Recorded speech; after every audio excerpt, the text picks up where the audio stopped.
The $20 million project was collapsing in real time, and Ethan Cole, the man they'd just rejected, was the only person in the room who knew why.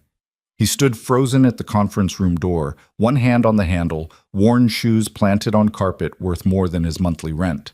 Behind him, executives with Ivy League degrees shouted over each other, their panic rising with every refresh of the disaster unfolding on the projection screen. His interview had ended 3 minutes ago.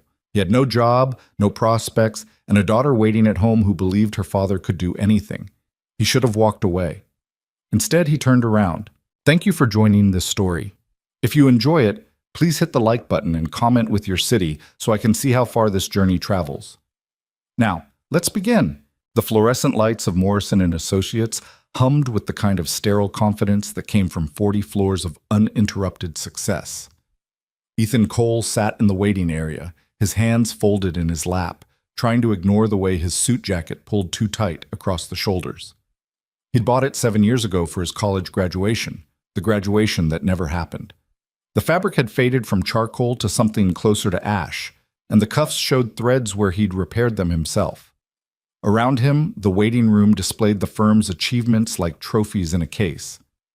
Frame magazine covers proclaim Morrison & Associates as the data architects of Fortune 500 success. Glass shelves held awards with names Ethan recognized from business courses he'd taken online between his daughter's bedtime and his own collapse into sleep. Everything gleamed.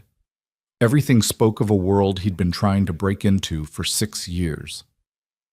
Mr. Cole? A woman in her 30s appeared, tablet in hand, expression professionally neutral. They're ready for you. Ethan stood, smoothing his jacket one final time. His reflection in the glass partition showed exactly what he was, a 31-year-old man with grocery store work boots he'd tried to polish into dress shoes, carrying a folder that contained a resume too thin to be impressive and reference letters from managers at temp agencies instead of corporate executives. The conference room stretched longer than his entire apartment.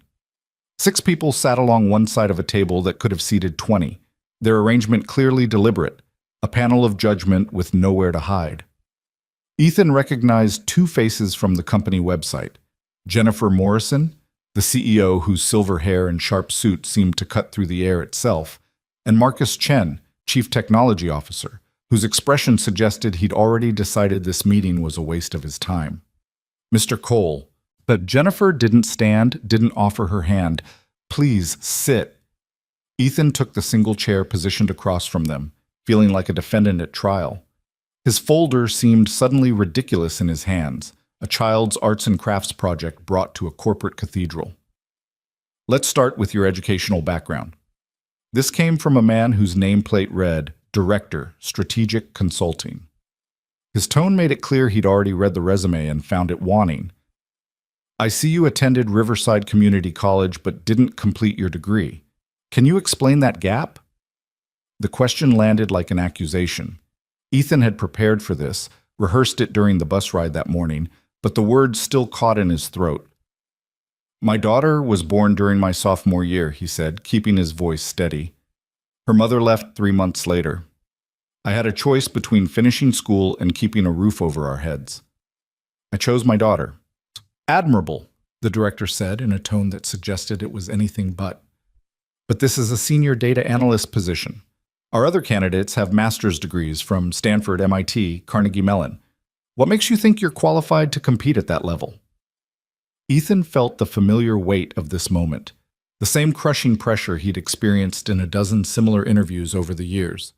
But he'd learned something from each rejection. Honesty was his only weapon when credentials weren't. I'm not qualified on paper, he admitted. I know that. But I've spent 6 years teaching myself everything those programs cover: data science, statistical modeling, machine learning frameworks. I've built predictive models for 3 different companies as a contractor. Small companies, nothing like this. But the work was real and the results were measurable. Marcus Chen leaned forward slightly, the first sign of interest from anyone at the table. Contractor work for small firms isn't the same as architecting solutions for multinational corporations. The scale alone, I understand scale. Ethan opened his folder, pulling out printed sheets he'd prepared the night before, working until 2 in the morning while his daughter slept. Last year, I consulted for a regional logistics company moving into automated warehousing. They had 15 distribution centers managing inventory flow for 300 retail locations. I designed a predictive model that reduced their overhead costs by 18% and cut delivery delays by 40%. The system is still running. He slid the papers across the table. Charts, data visualizations, letters of recommendation for managers whose companies didn't have names anyone here would recognize. Jennifer Morrison picked up the top sheet, her expression unchanged. "Impressive for a regional operation," she said. "But we're talking about clients like Global Tech, Meridian Financial, companies where a single error costs more than your entire logistics company was worth. We need people who understand what failure means at that level." The words stung because they were true. Ethan had never worked on anything approaching the scale Morrison and Associates commanded. He'd never even been inside a building like this except as a janitor during college, emptying trash cans in offices where people made more before lunch than he made in a month. "I understand what failure means." His voice came quieter now, but steadier. "I understand it every time I explain to my 7-year-old daughter why we can't afford the field trip her classmates are going on. I understand it when I'm calculating whether paying the electric bill on time means we eat ramen for a week. Every decision I make carries the weight of her life, and I don't get to blame failure on a team or a budget or market conditions. Either I solve the problem or we suffer. That's the scale I work at." The room fell silent. Somewhere in the distance, phones rang in other offices. The muted sounds of a corporation grinding forward with its daily machinery of success. The director cleared his throat, glancing at his colleagues. "Mr. Cole, we appreciate your candor, but..." Whatever he was about to say was interrupted by a sharp knock on the conference room door. A young woman burst in, her face pale, tablet clutched against her chest like a shield. "I'm so sorry to interrupt," she said, her eyes finding Jennifer Morrison, "but we have an emergency. Stratacorp just pulled the Phoenix account." The air in the room changed instantly. Ethan felt it like a pressure drop before a storm.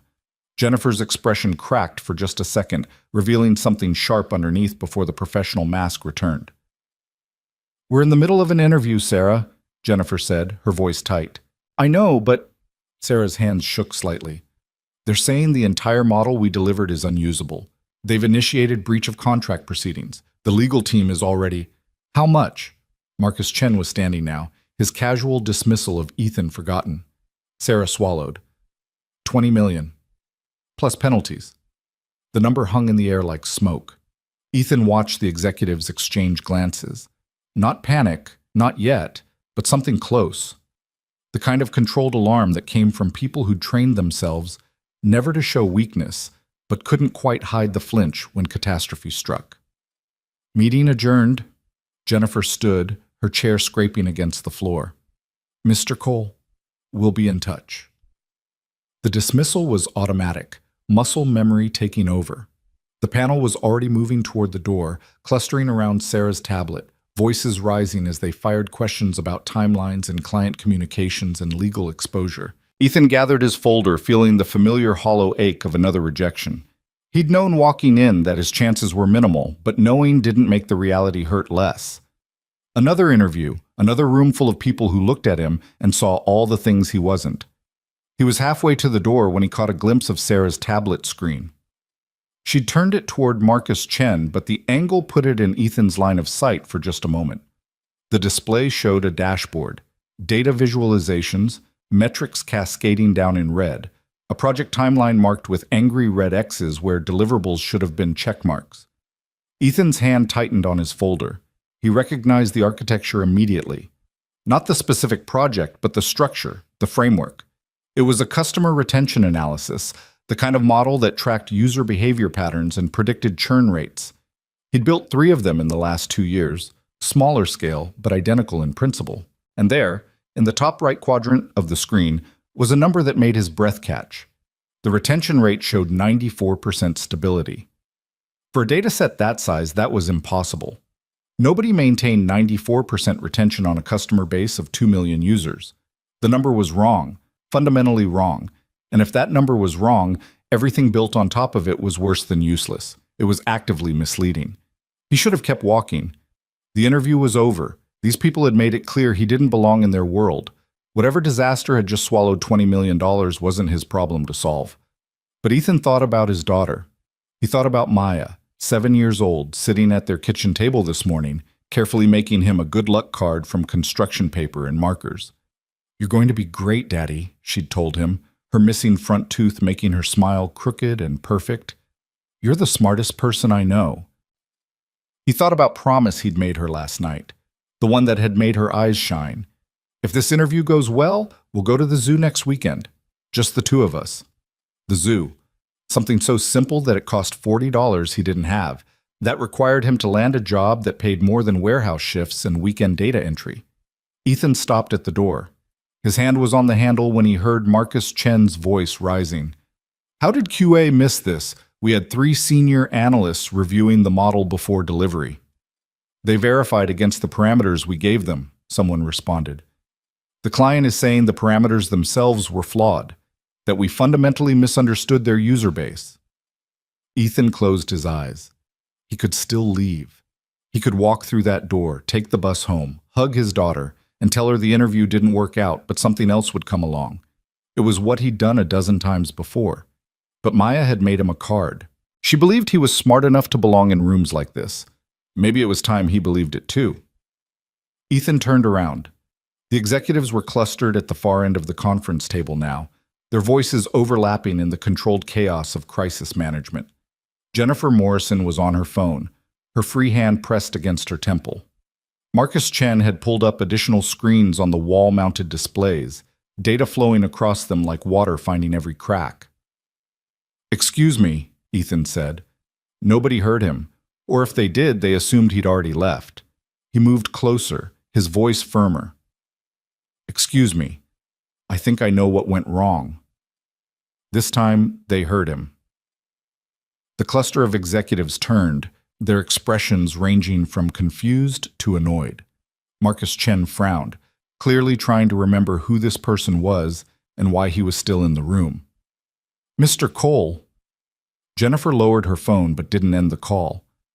"We appreciate your interest, but we have a situation to manage. We'll contact you about the interview. Your retention rate is wrong," Ethan said. The words came out more bluntly than he'd intended, but there was no taking them back now. The number on that dashboard, 94% retention across 2 million users, it's mathematically improbable given normal customer behavior patterns. Either your dataset is incomplete or your retention calculation is measuring the wrong event. The silence that followed was different from before. Not the polite dismissal of an interview ending, but the sharp attention of people who'd just heard something unexpected. Marcus Chen stepped forward, his eyes narrowing. "What did you say?" Ethan's heart hammered against his ribs, but he'd already committed. "May I?" He gestured toward the displays on the wall. "You're not serious."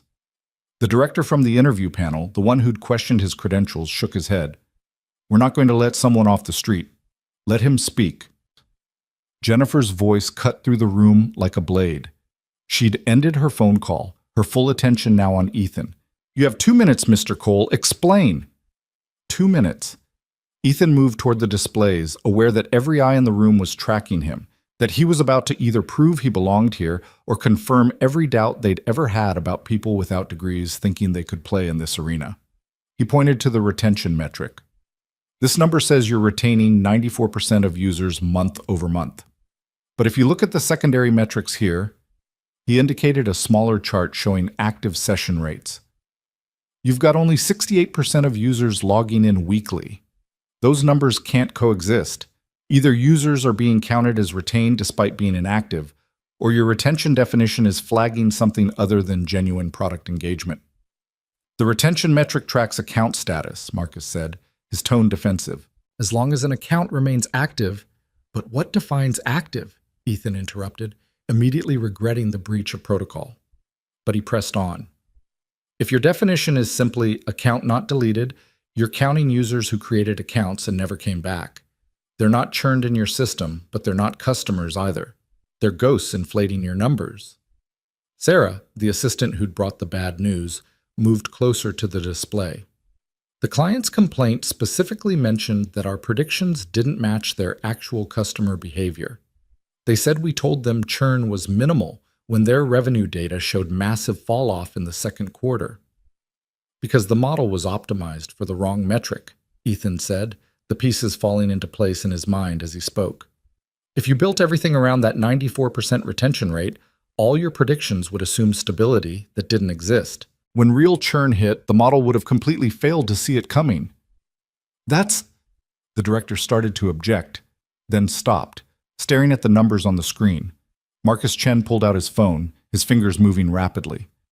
Pull up the raw Stratacorp data, he snapped at someone.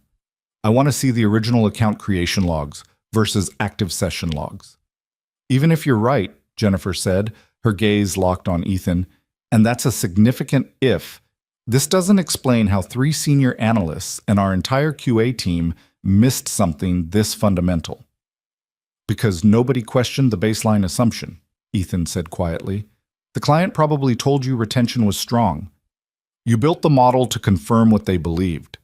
But strong account retention isn't the same as strong customer retention. One measures whether people delete their accounts.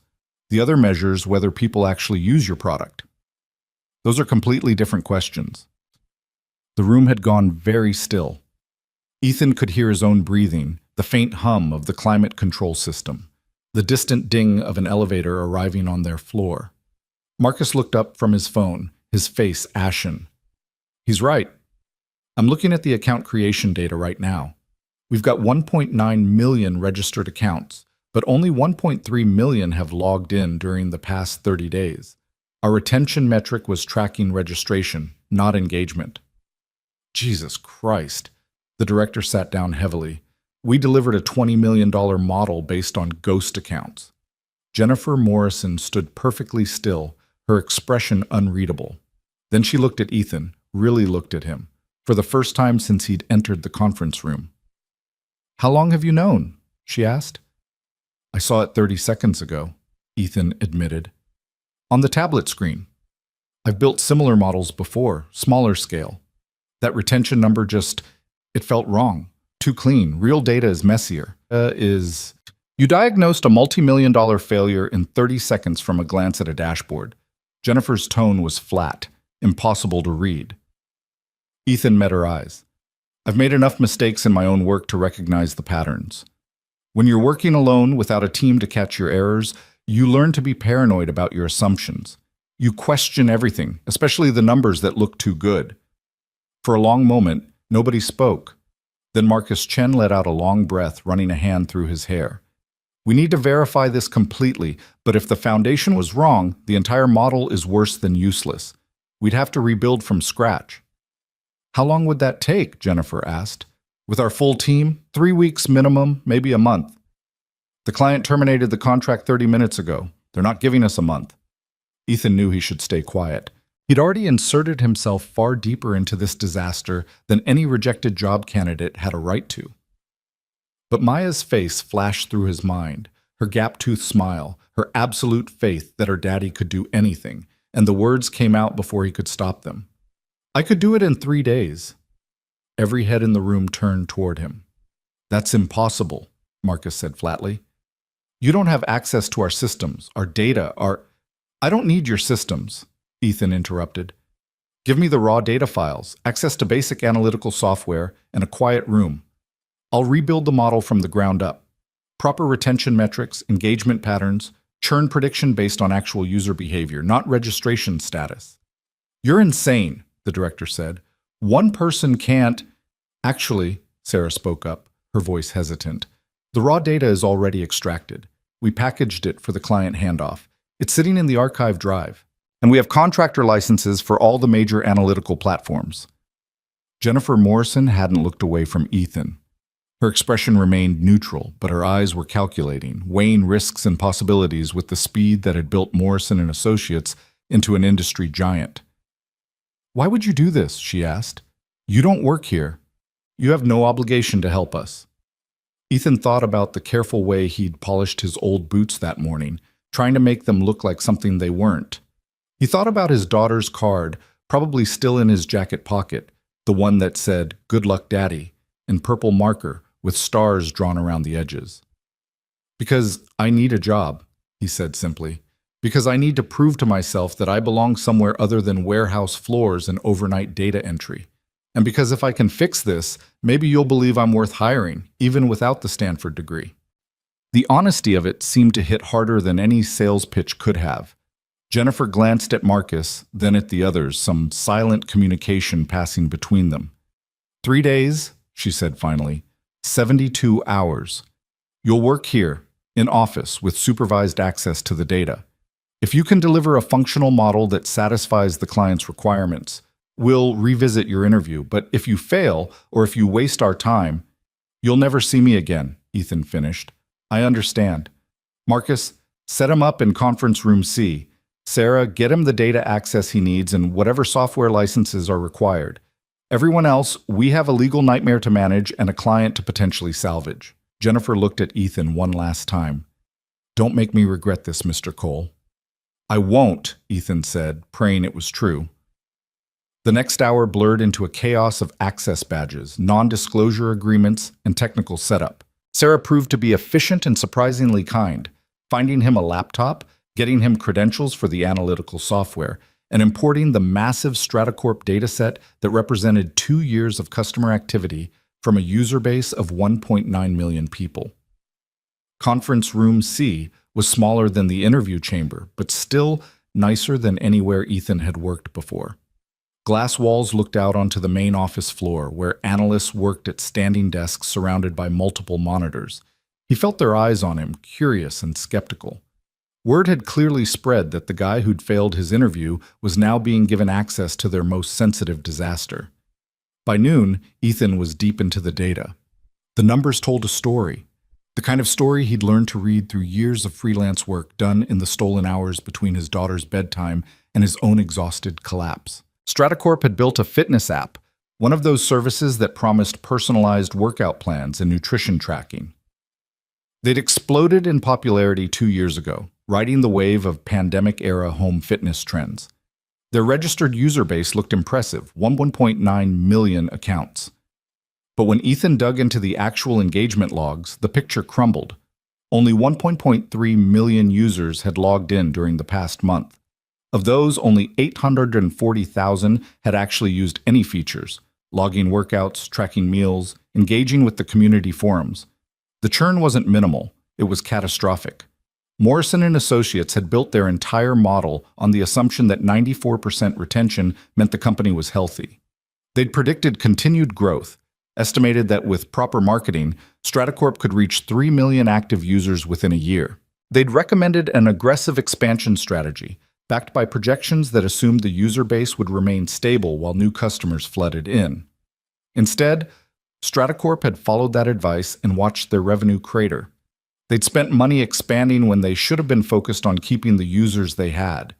The model hadn't just failed to predict churn, it had actively encouraged a business strategy that accelerated disaster. Ethan rubbed his eyes, glancing at the clock. It was almost 7 p.m. Outside the glass walls, the office had emptied, just a few analysts still hunched over their workstations. He should go home. Maya would be at their neighbor's apartment, Mrs. Chen watching her while Ethan worked, and he'd promised to be back by dinner. But he'd also promised himself he would do this right.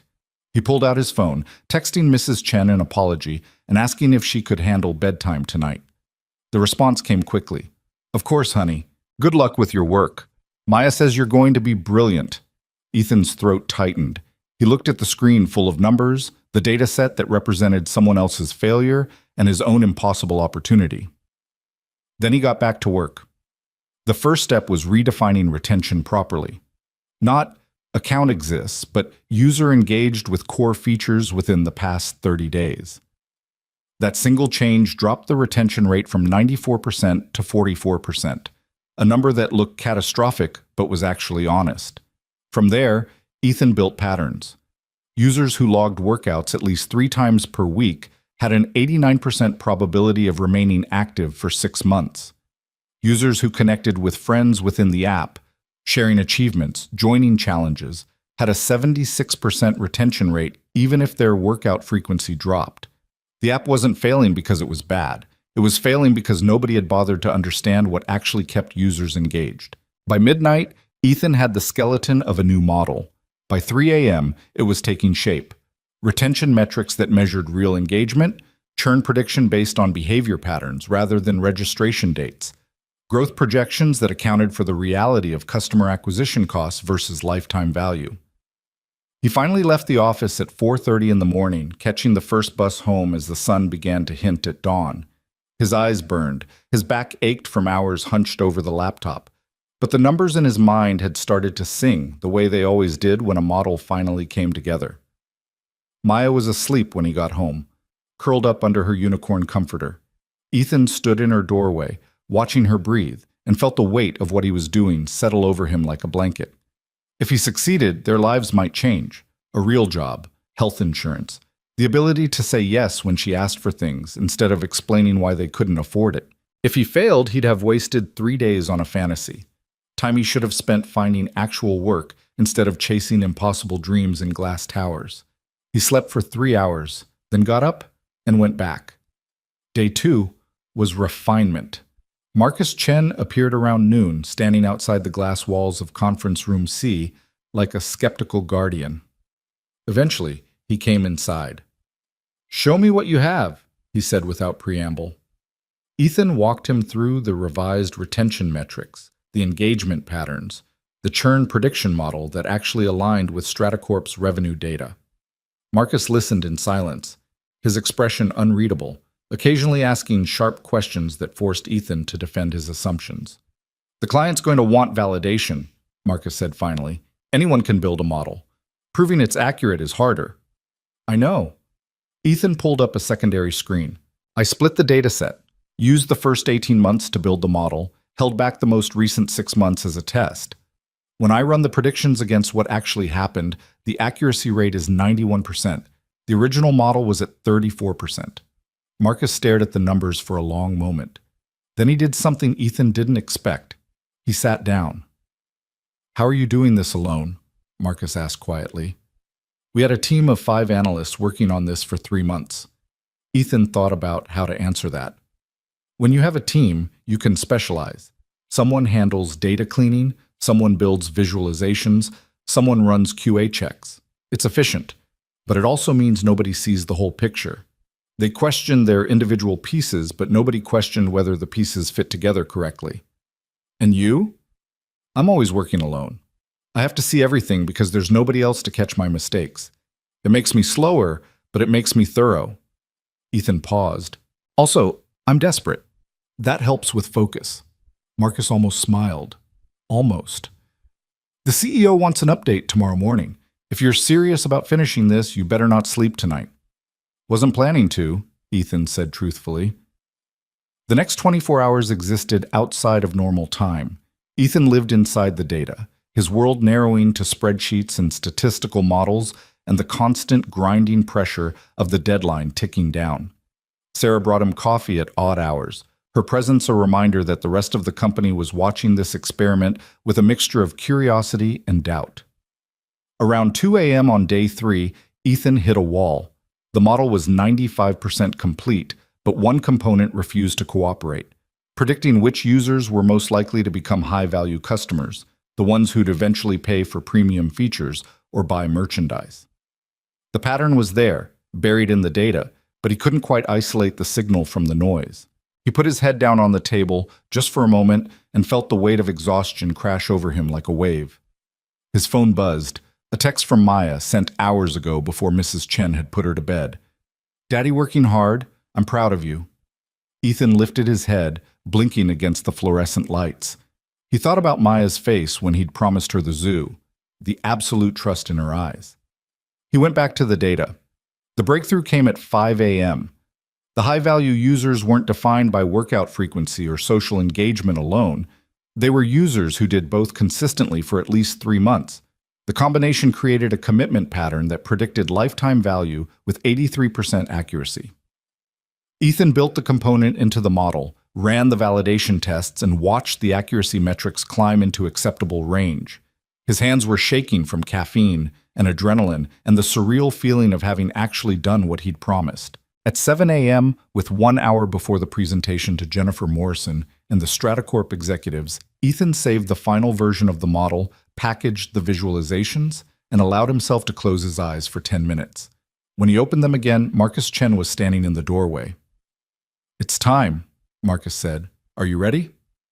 Ethan stood, his legs unsteady, his suit rumpled from 3 days of continuous wear, his face showing every hour of missed sleep. He thought about all the interviews where he'd been dismissed, all the times he'd been told he wasn't enough. "Yes," he said. "I'm ready." The presentation room was different from the interview chamber. Larger, more formal, with a screen that dominated one wall and enough chairs for the 12 people now filing in.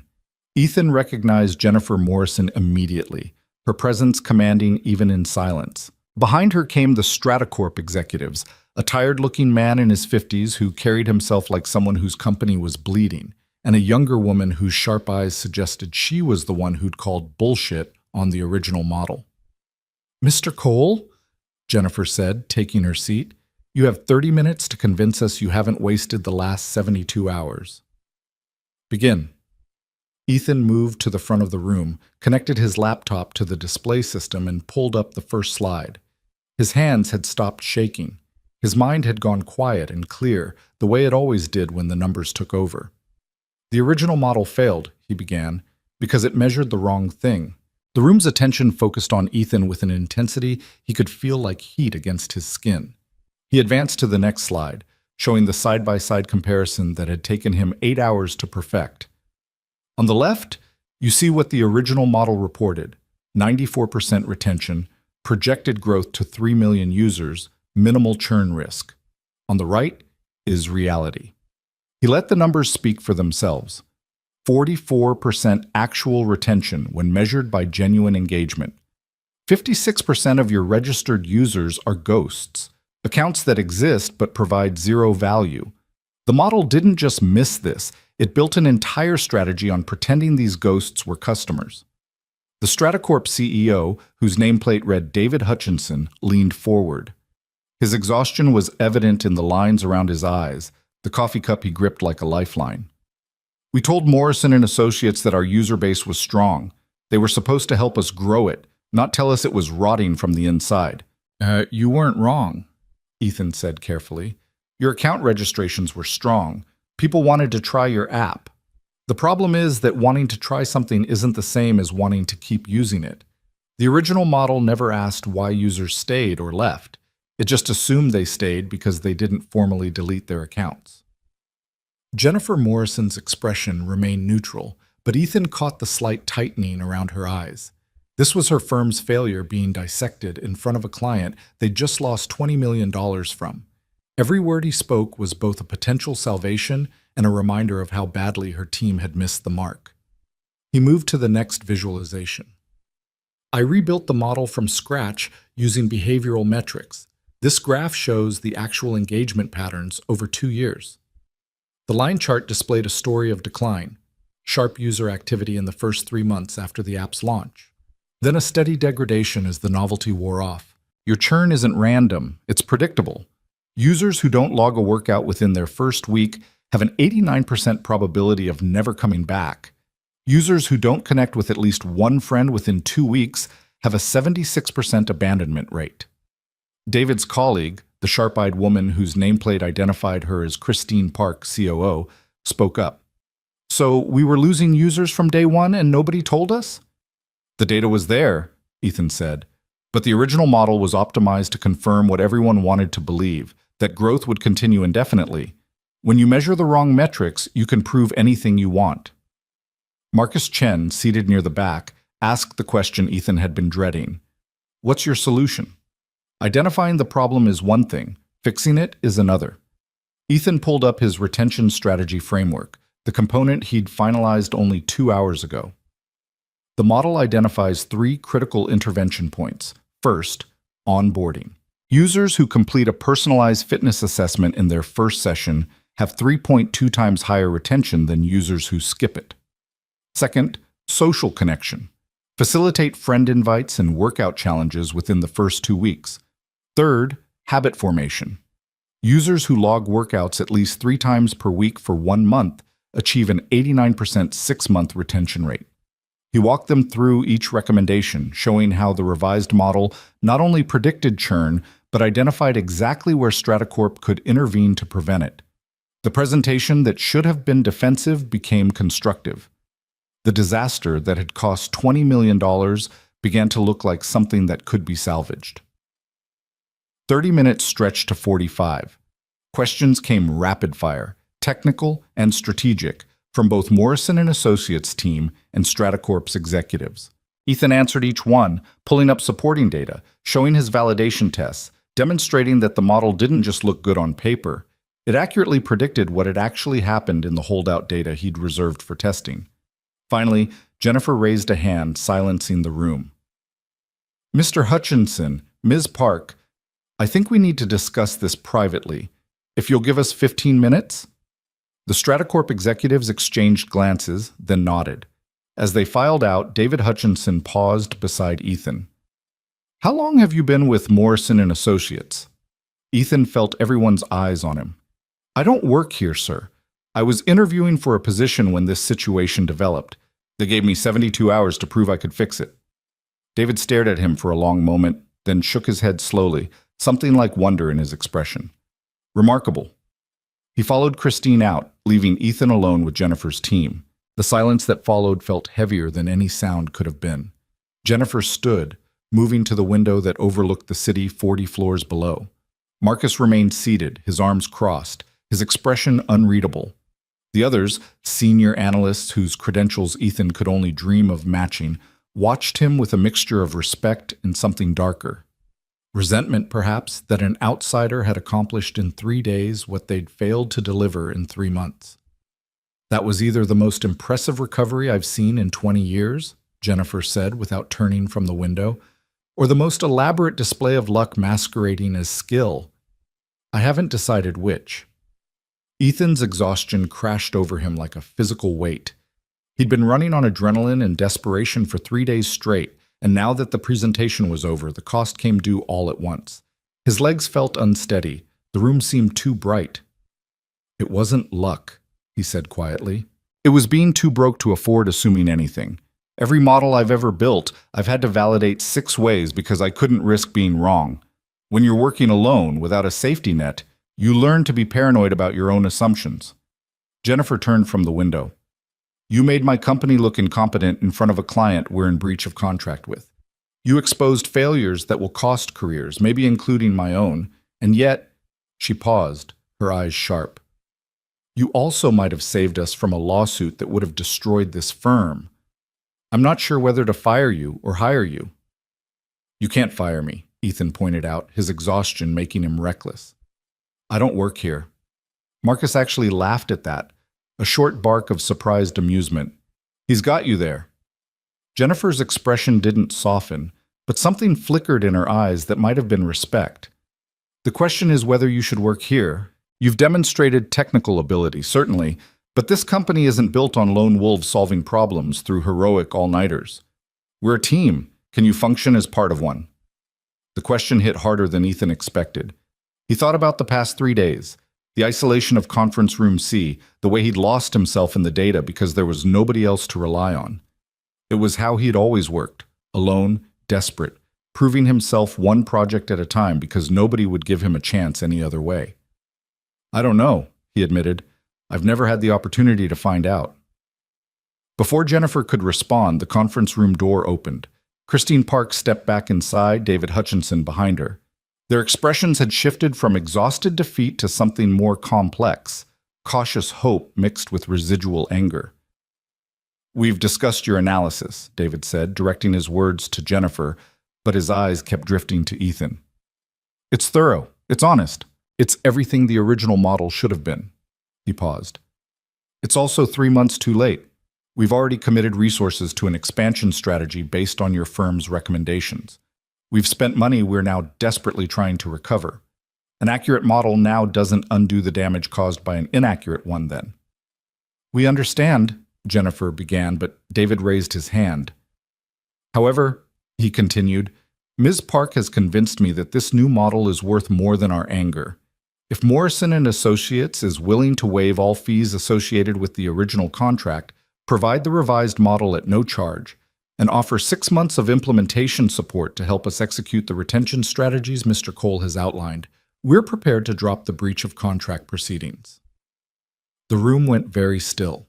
6 months of free work on a project that would normally bill hundreds of thousands of dollars. It was a brutal negotiation, extracting maximum value from Morrison and Associates' failure, but it was also not a lawsuit. Not $20 million in penalties, not the reputation-destroying disaster that had been looming 3 days ago. Jennifer's jaw tightened almost imperceptibly, but her voice remained steady. That's acceptable. We'll have contracts drawn up by end of business today.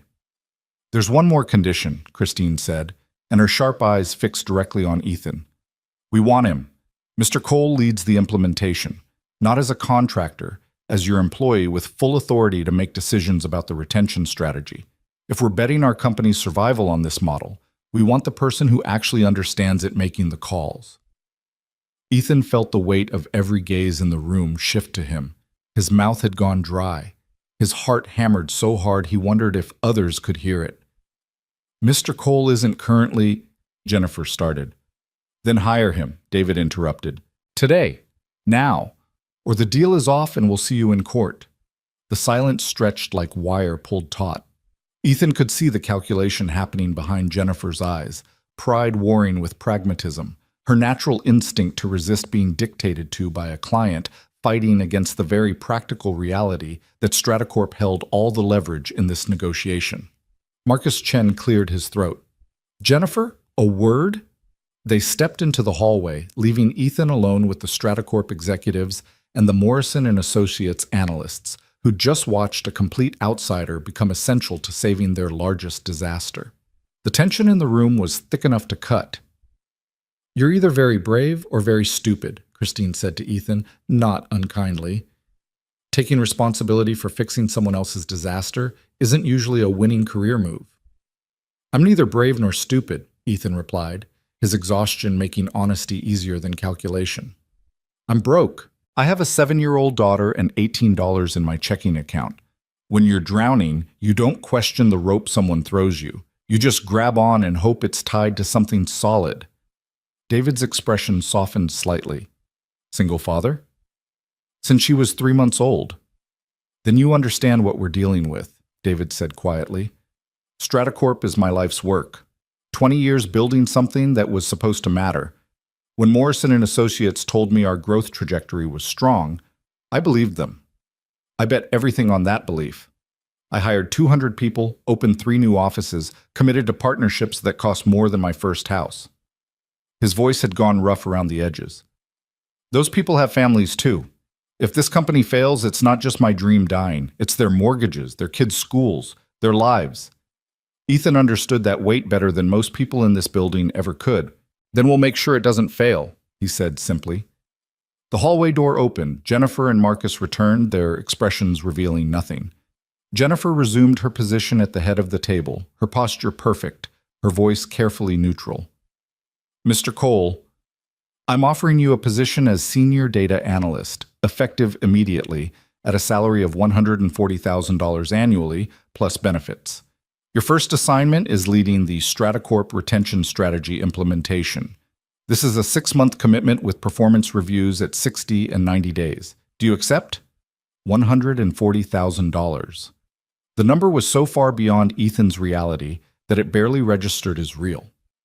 His previous best year, cobbling together freelance contracts and warehouse shifts, he'd made $38,000. He tried to calculate what that salary meant, but his exhausted brain couldn't process it. Health insurance, rent paid on time, Maya's field trips, the zoo, everything. Yes, he said, his voice steadier than he felt. I accept. David extended his hand across the table. Then welcome to the hardest 6 months of your professional life, Mr. Cole. I hope you're ready. Ethan shook his hand, feeling the calluses there that suggested David Hutchinson had built his company from the ground up, not inherited it. I'm ready. The next hours blurred into paperwork. Employment contracts, non-disclosure agreements expanded to cover the Stratacorp implementation, Benefits enrollment forms that included options Ethan had never had before. Health insurance with dental, vision coverage, a 401k with company matching, the bureaucratic machinery of becoming a real employee at a real company. Sarah, who'd helped him those first chaotic hours, now became his guide through Morrison & Associates' operational systems. She showed him how to access the shared drives, introduced him to the project management software, explained the reporting structures that would govern his work. "You're going to get pushback," she said quietly as they walked through the office floor. Analysts looked up from their workstations, their expressions ranging from curious to hostile.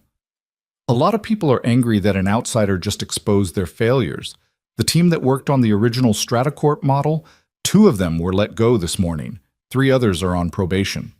Ethan stopped walking. "They were fired because of what I found?" "They were fired because they delivered a $20 million disaster," Sarah corrected. "You just happened to be the one who proved it. Don't carry their mistakes as your guilt." But the weight settled on him anyway. He'd been so focused on solving the problem, on proving himself, that he hadn't considered the human cost of exposing failure. Those analysts had families too. They'd probably believed in the work they were doing, trusted the assumptions that ultimately proved false. "Hey," Sarah touched his arm gently. "This is how corporations work. Results matter. Credentials don't save you when the work fails. If anything, what happened proves that maybe Morrison & Associates was too focused on hiring prestigious degrees instead of people who actually know how to do the work." She paused. "You earned this position. Don't let anyone make you feel like you stole it." They continued the tour. Sarah showed him the cafeteria, an actual cafeteria with subsidized meals and coffee that didn't come from a gas station. The gym on the 38th floor where employees could work out during lunch breaks.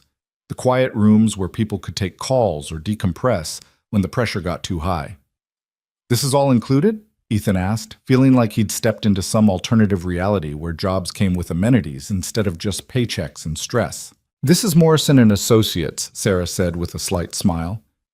"Jennifer Morrison believes that if you take care of people, they take care of the work. The irony is that the analysts who got fired, they had all these resources and still failed. You had a laptop in 72 hours and succeeded. Makes you think." By evening, Ethan had his own office, not large but real, with a door that closed and a window that looked out over the city. His nameplate was being made, Sarah assured him. It would say, "Ethan Cole, Senior Data Analyst." 3 days ago, he'd been a rejected job candidate. Now he had an office with his name on the door. He sat at the desk, running his hand over the smooth surface, trying to make this reality feel solid. His phone buzzed. A text from Mrs. Chen, his neighbor. "Maya wants to know when you're coming home. Should I tell her you're celebrating your new job?" Ethan stared at the message. He hadn't told Maya yet. Hadn't called to share the news because some superstitious part of him worried that speaking it aloud would make it disappear like morning fog. But it was real. The contract was signed. The salary was confirmed. The office with the window was his. He dialed home. Maya answered on the second ring, her voice bright with the particular energy of a 7-year-old who'd been waiting all day for news. "Daddy, did you get the job? Mrs. Chen said you might have gotten the job." "I got the job, sweetheart," Ethan said, and saying it out loud finally made it feel true. "I got the job, and it's going to change everything for us." "Does that mean we can go to the zoo?" Maya asked, her priorities perfectly clear. Ethan laughed, the sound surprising him with its lightness. "Yes, this weekend. Just you and me, and we'll see every animal they have." "Even the penguins?" "Especially the penguins." Maya squealed with delight, and Ethan closed his eyes, letting the sound wash over him. Everything he'd endured, the rejection, the poverty, the constant grinding pressure of never having enough, had led to this moment. His daughter's joy. A promise he could actually keep. "I have to work late tonight," he told her gently. "But tomorrow I'll be home for dinner. Real dinner, not ramen. What do you want?" "Pizza," Maya said immediately. "With extra cheese." "Pizza it is. I love you, Maya Bean."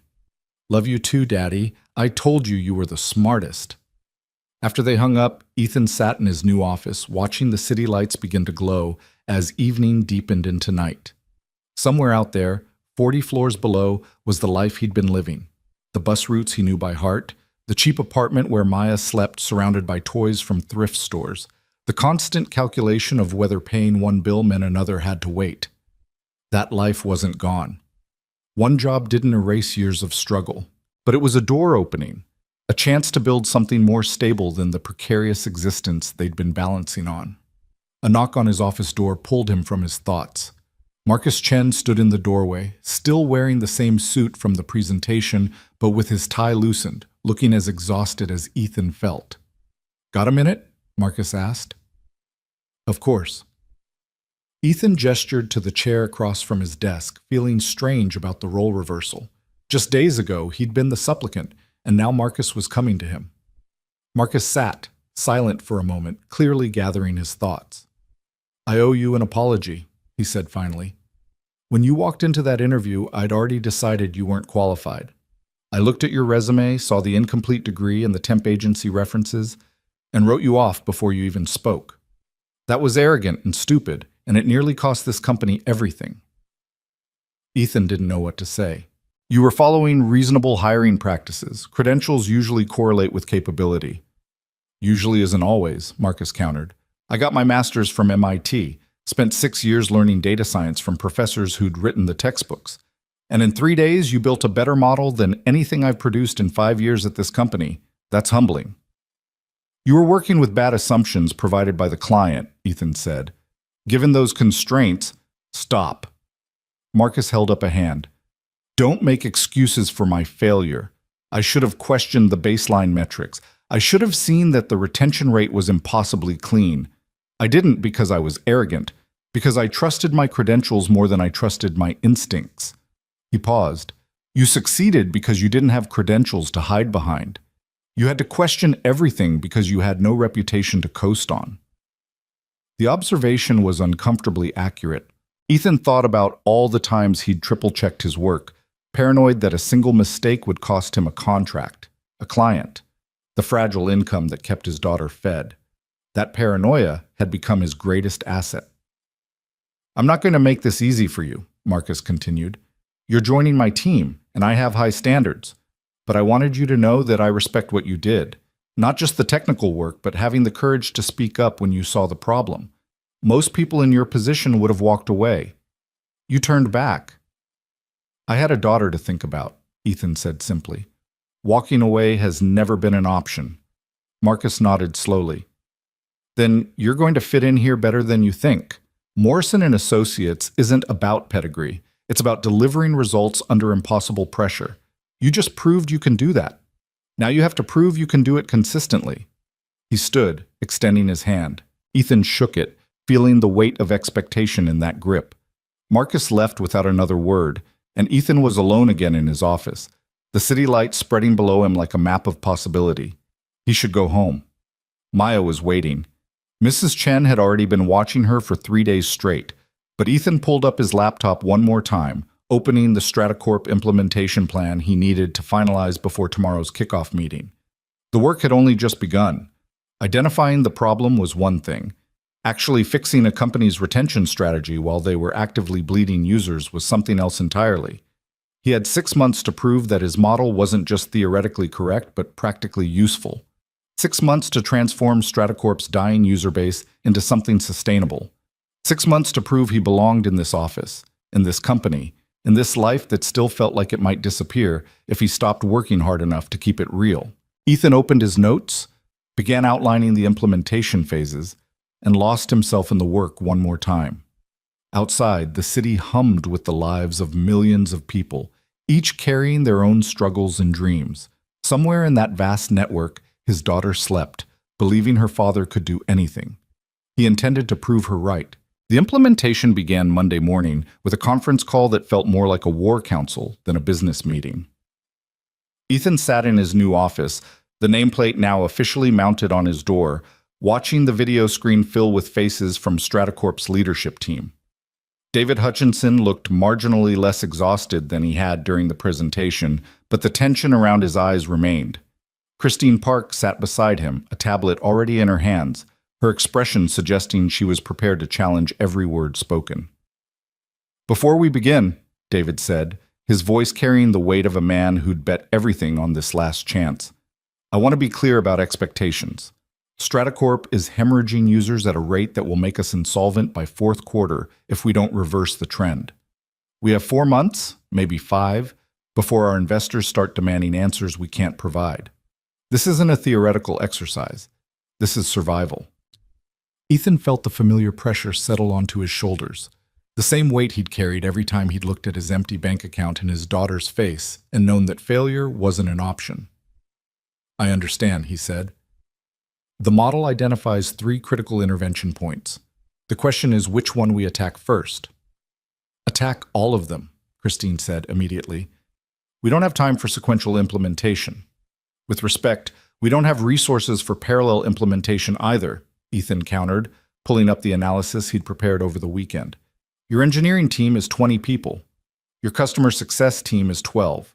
Trying to rebuild onboarding, restructure social features, and redesign habit formation systems simultaneously will scatter your efforts too thin. We'll deliver 3 mediocre solutions instead of 1 excellent one. David leaned forward. Then which one gives us the fastest return? Ethan had spent 2 days wrestling with exactly that question, running scenarios until his eyes blurred. Onboarding, he said finally. Users who complete the personalized fitness assessment in their first session have 3.2 times higher retention. But currently, only 34% of new users complete it. If we can increase that completion rate to 70%, we stop the bleeding at the source. Every user we retain in week 1 is a user we don't have to fight to win back later. How long to implement? Christine asked, her stylus already moving across her tablet. 3 weeks for design and testing, 2 weeks for deployment, 5 weeks total if everything goes perfectly, which it won't. Realistically, 6 weeks. That's too long, David said flatly. We're losing 200 users per day. At that rate, you'll lose 8,000 users during implementation, Ethan interrupted. I know, but rushing deployment means releasing something broken, which damages your brand worse than waiting for something that works. The model is clear. Users who have a bad onboarding experience have a 94% abandonment rate. We can't afford to make their first impression worse in our hurry to make it better. The silence on the call carried the weight of David's frustration warring with the logic of Ethan's argument. Finally, Christine spoke up. He's right, David. We've been running on panic for 3 months. It's gotten us nowhere except deeper into the hole. Maybe it's time we trust the expertise we're paying for. David's jaw tightened, but he nodded. 6 weeks, but I want weekly updates, and if the data shows we're not moving in the right direction, we pivot immediately. Agreed, Ethan said, feeling the clock start ticking in his mind. The call ended, leaving Ethan staring at his screen, the magnitude of what he'd just committed to settling over him like a weight. 6 weeks to redesign a core user experience for a company whose survival depended on getting it exactly right. No pressure. His office phone rang. Marcus Chen's name appeared on the caller ID. Conference room B in 5 minutes, Marcus said without preamble. Team meeting. Welcome to how we actually do business here. Conference room B was smaller than the spaces where Ethan had presented to executives, more functional than impressive. A dozen people were already seated when he arrived, their ages ranging from mid-20s to late 40s, their expressions uniformly skeptical. Marcus stood at the head of the table, his tablet connected to the wall screen. Everyone, this is Ethan Cole, the new senior analyst who will be leading the Stratacorp recovery project. Ethan, this is the team that will be supporting your work, assuming you can convince them you know what you're doing. Marcus's tone was challenging but not hostile. Emily handles user experience research. James runs our statistical modeling. Karen manages client communications. You'll be working with all of them. Emily, a woman in her early 30s with red-frame glasses and an expression that suggested she suffered fools poorly, spoke first. I read your analysis over the weekend. The retention metrics are solid, but your onboarding recommendations assume we can convince users to spend 15 minutes completing an assessment when our current data shows the average attention span is 90 seconds. How do you propose we bridge that gap? The question was sharp, probing, exactly the kind of challenge Ethan had hoped for. These were serious professionals who cared about the work, not corporate politicians protecting their turf. We don't bridge it, he said. We eliminate it.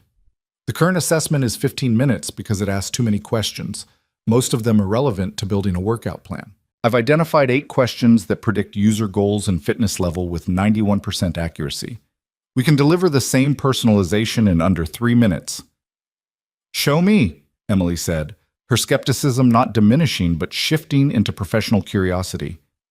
Ethan pulled up his laptop, connecting it to the screen. The redesigned assessment appeared, clean, visual, questions that felt like conversation rather than interrogation. Instead of, what is your current fitness level on a scale of 1 to 10, it asked, which best describes you? With options like, I'm starting from scratch, I used to be active but took a break, and I work out regularly and want to level up. The difference was subtle but profound, meeting users where they were instead of making them translate their lives into numerical scales. James, the statistical modeler, leaned forward. What's your confidence interval on that 91% accuracy rate? Plus or minus 4% with a 95% confidence level, Ethan replied. I validated against the holdout data, users whose actual behavior we can compare to what the assessment would have predicted. The correlation is strong enough to bet on. Strong enough to bet a company on? James pressed. Strong enough to bet my job on, Ethan said quietly. Which is what I'm doing. The room fell silent. Then Karen, who'd been quiet until now, spoke up. Her voice carried the careful neutrality of someone who'd survived corporate politics by knowing when to speak and when to listen. The client relationship is fragile right now.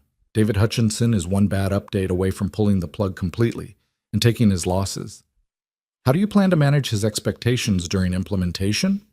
By not lying to him, Ethan said bluntly. The original model failed because people told Stratacorp what they wanted to hear instead of what they needed to know. I'm not making that mistake. If the data shows we're wrong, I'll tell him we're wrong. If we need to pivot, I'll recommend the pivot. Honesty is the only currency we have left with that client. Karen exchanged glances with Marcus. That's either refreshing or suicidal. We'll find out which. The meeting stretched into 2 hours, then 3. The team picked apart Ethan's implementation plan with the thoroughness of people who knew their reputations were now tied to his success or failure. They challenged assumptions, identified risks he hadn't considered, forced him to defend every decision with data rather than intuition. It was exhausting and exhilarating in equal measure. The first time in his professional life that Ethan had colleagues who matched his intensity instead of simply accepting his work because they didn't understand it well enough to question it. By the time they broke for lunch, Ethan's head was spinning with action items, revised timelines, and the names of stakeholders he'd need to coordinate with. Emily cornered him by the door as others filed out. I was prepared to hate you, she said without preamble. The guy who swooped in and made us all look incompetent. But your assessment redesign is actually brilliant. Simple without being simplistic, personal without being intrusive. I can work with this. Thank you, Ethan said, surprised by the directness. I'm going to need your help. User experience isn't my strength. Nobody's good at everything, Emily replied. The analysts who got fired? They thought they were. They wouldn't listen when I told them the original retention metrics felt wrong because I couldn't prove it mathematically.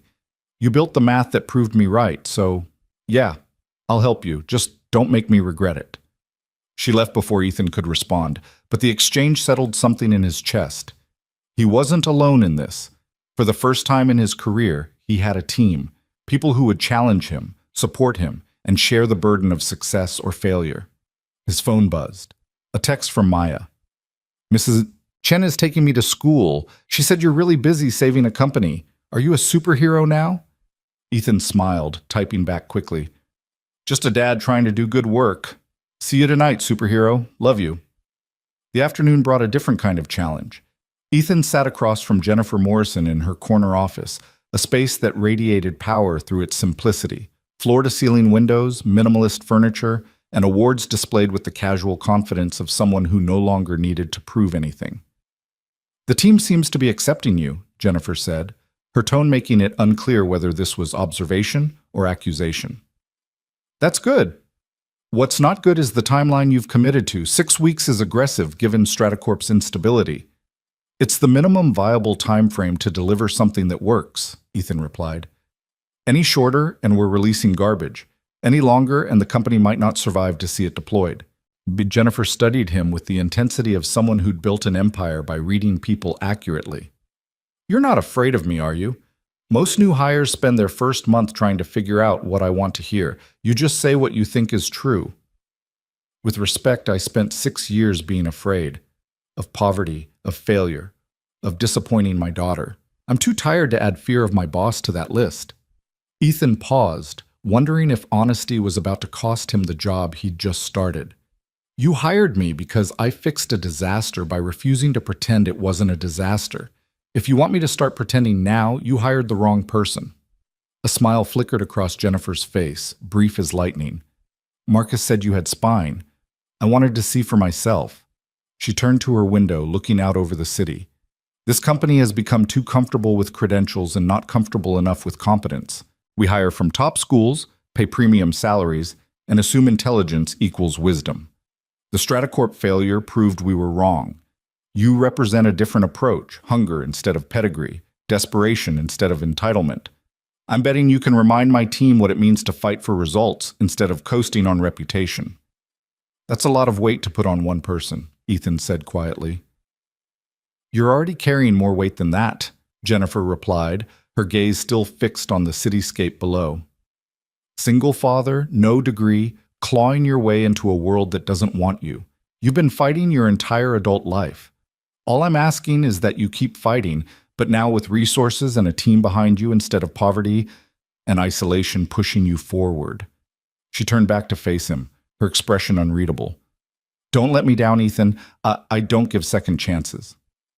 Understood, Ethan said, feeling the finality of that statement settle into his bones. The next 2 weeks blurred into a rhythm of intense work punctuated by moments of doubt that struck like lightning at 3 a.m. Ethan collaborated with Emily on the onboarding redesign, arguing over question phrasing and visual design with the passion of people who knew every detail mattered. He worked with James to validate the statistical models against new data as it came in, watching for any sign that his predictions were diverging from reality. He managed Karen's careful dance with Stratacorp's leadership, translating technical progress into business language that David and Christine could trust. And every evening, he went home to Maya. The transformation of their lives happened in small increments that nonetheless felt revolutionary. Ethan's first paycheck arrived, and he paid rent 2 weeks early for the first time in 6 years. He bought groceries without calculating the cost of every item. He took Maya to the zoo as promised, spending an entire Saturday watching her delight over penguins and lions, and the baby elephant she declared was her new favorite animal. Is this what it's like now?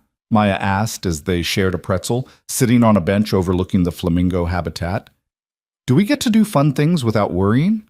The question broke Ethan's heart a little, a reminder of how much his daughter had understood about their struggles, even when he'd tried to shield her from the worst of it. Yeah, sweetheart, he said, pulling her close.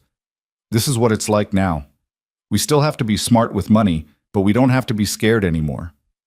I like not being scared, Maya said simply, then jumped up as the flamingo waded closer to the barrier. Daddy, look! It's standing on one leg. Why do they do that? Ethan explained the thermoregulation theory, watching his daughter's face light up with curiosity, and felt a piece he'd almost forgotten could exist. This was why he'd turned back in that conference room. This was why he'd spent 3 days barely sleeping to rebuild a failed model.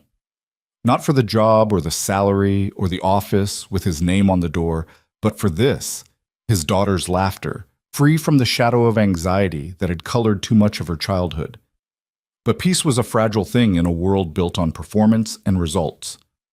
3 weeks into implementation, the data started showing problems.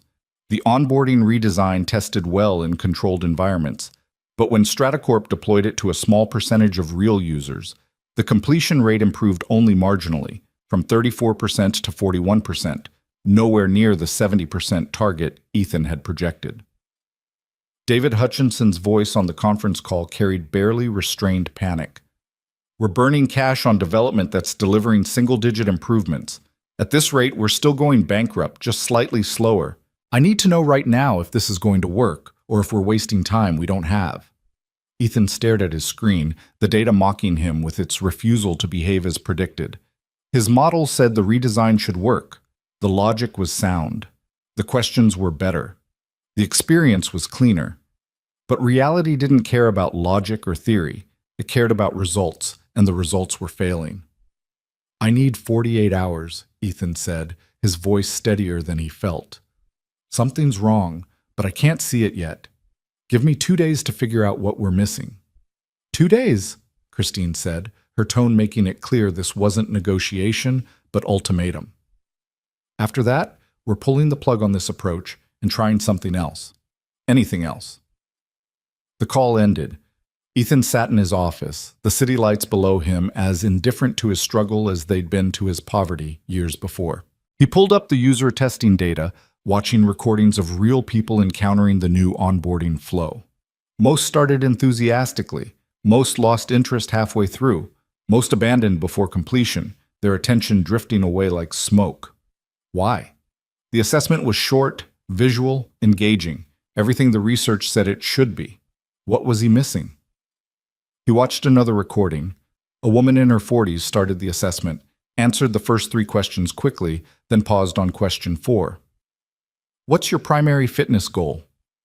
The options were clear, comprehensive: lose weight, build strength, improve endurance, maintain health, train for an event. She hovered over each option, clicked none of them, scrolled down as if looking for something that wasn't there, then closed the app. Ethan watched it again, then again. Something about that hesitation, that search for an option that didn't exist. He pulled up 20 more abandonment recordings, looking specifically at question 4. The pattern repeated. Users paused, searched, left. They weren't rejecting the question. They were rejecting the answers.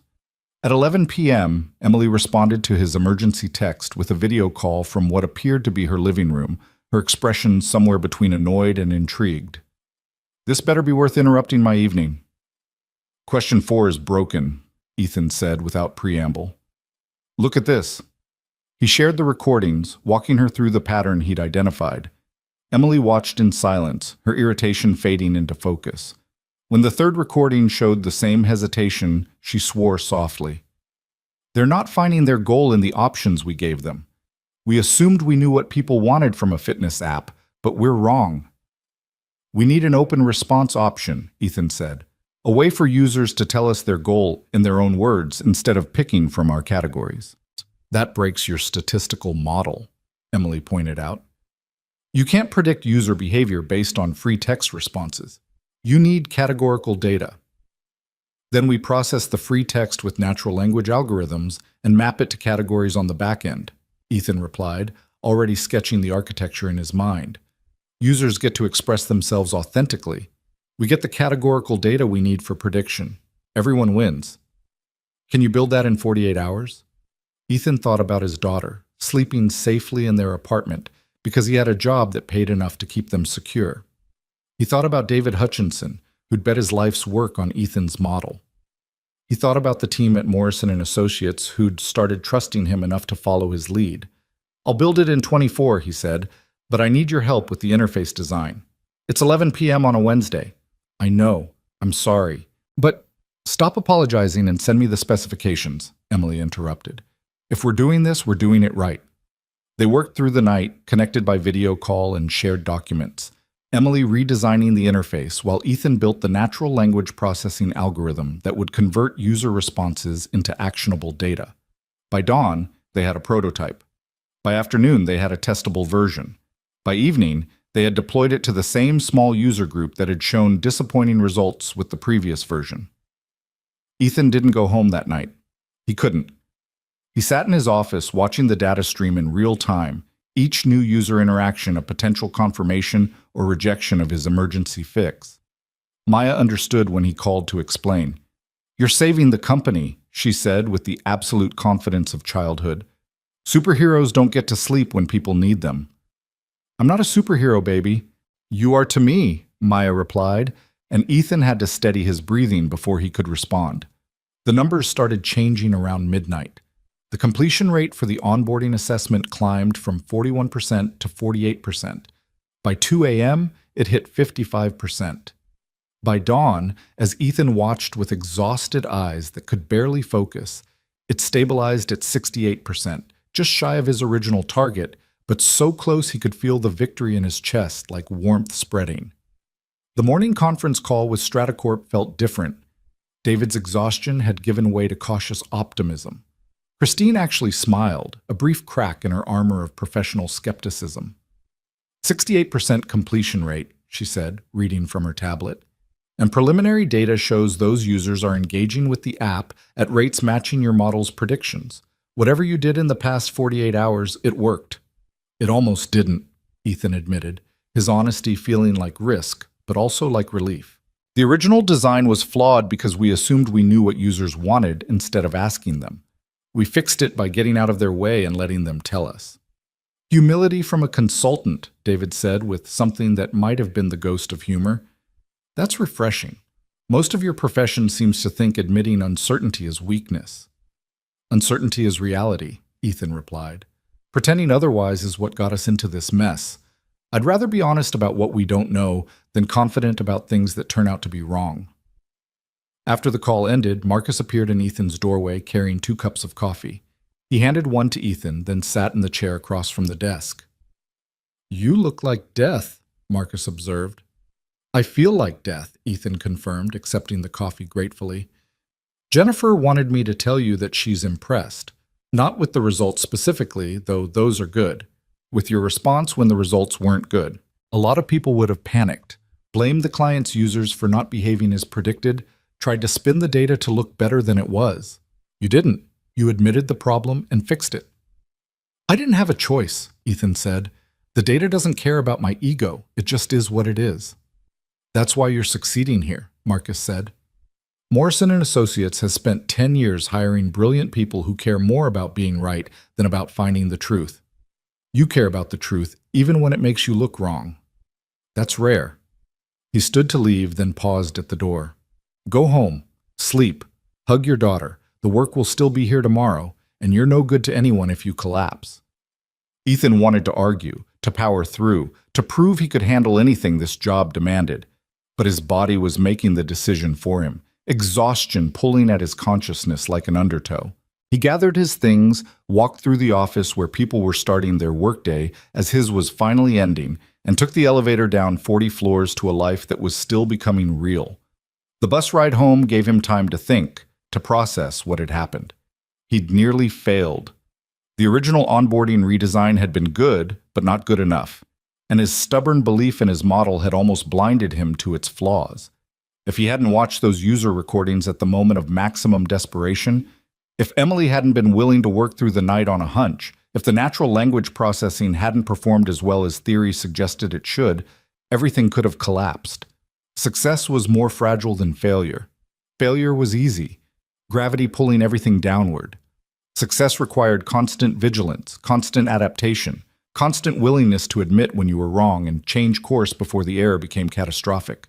Maya was at school when he got home. Mrs. Chen had handled the morning routine, a kindness Ethan would need to find a way to repay. He fell into bed, still wearing his clothes, and slept the dreamless sleep of someone who'd pushed themselves past every reasonable limit and survived. When he woke, Maya was home, sitting at their kitchen table doing homework. She looked up as he emerged from the bedroom, her face lighting up with relief. "You were sleeping so hard I thought you might be sick," she said. "Mrs. Chen checked on you twice." "Just tired, sweetheart. Really, really tired." Ethan moved to the kitchen, starting dinner, real dinner, chicken and vegetables instead of ramen and hope. "But the work is going better now. The company I'm trying to help, they're going to be okay." "Because of you?" Maya asked. Ethan thought about how to answer that. "Because of a lot of people. But yeah, maybe partly because of me." Maya returned to her homework, satisfied, and Ethan focused on cooking, letting the mundane rhythm of chopping vegetables and heating pans ground him back in the world beyond data and models and corporate survival. This was real, too. This kitchen, this apartment that was nicer than any they'd lived in before, this daughter who believed her father could save companies without understanding what that actually meant. He'd proven he could identify problems and fix them under pressure.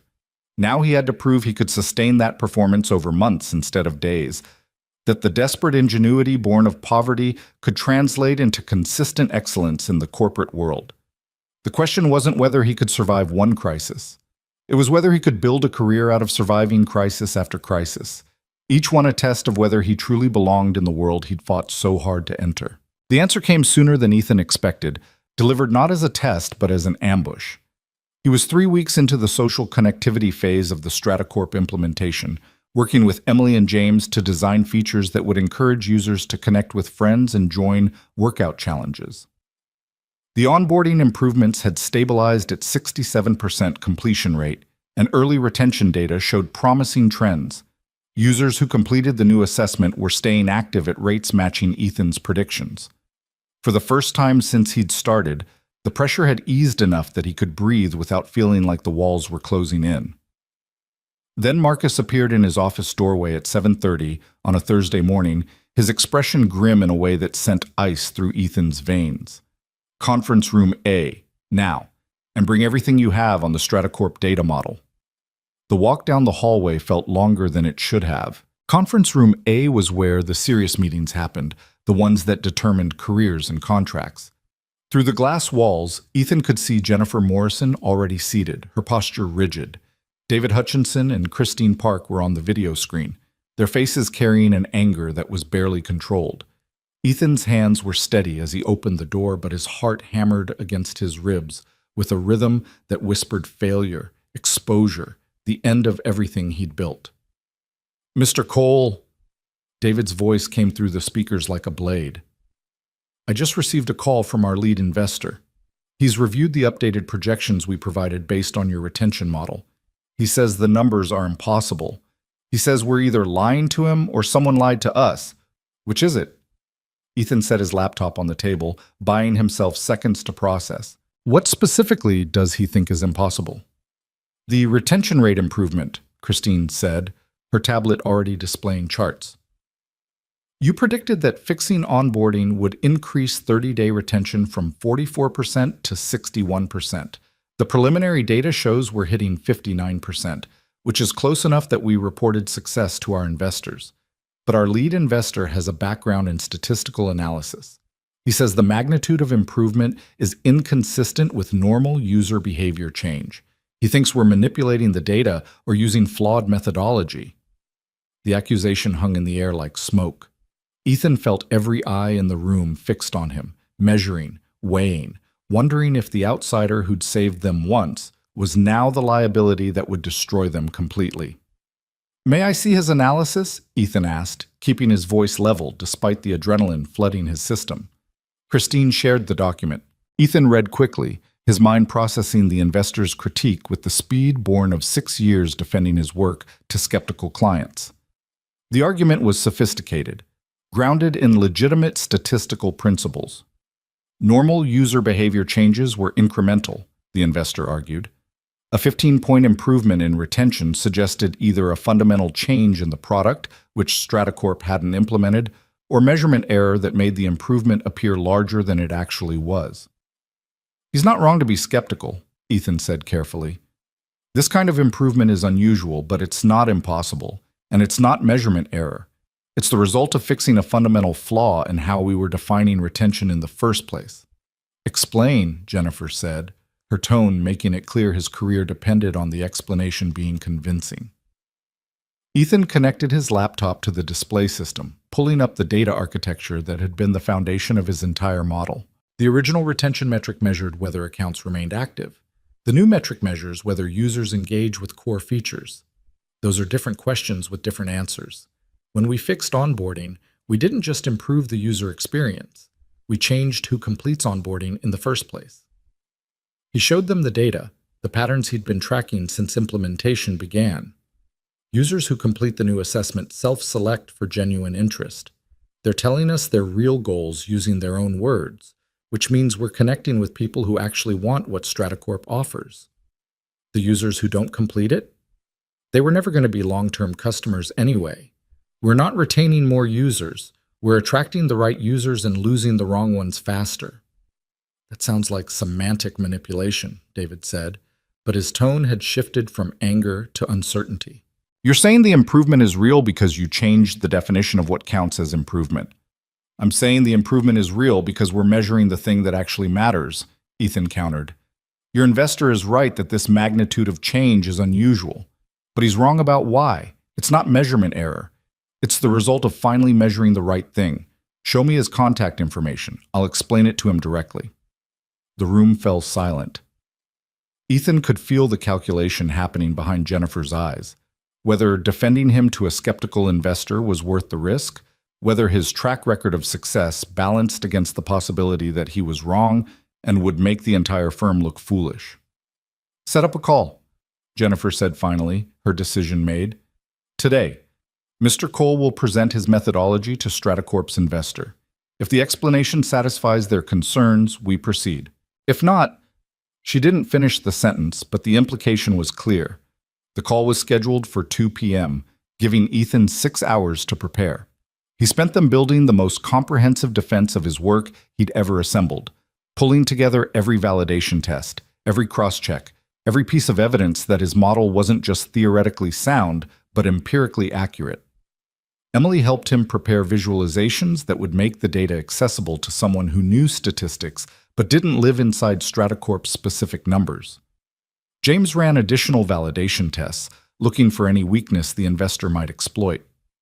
By the time 2 p.m. arrived, Ethan had consumed enough coffee that his hands trembled slightly, but his mind was clear with the particular focus that came from defending something he'd built with his own competence against someone who wanted to tear it down with credentialed skepticism. The investor's name was Richard Castellano, and his face on the video screen carried the confidence of someone whose Harvard MBA and 20 years in venture capital had taught him to trust his instincts about when numbers were too good to be true.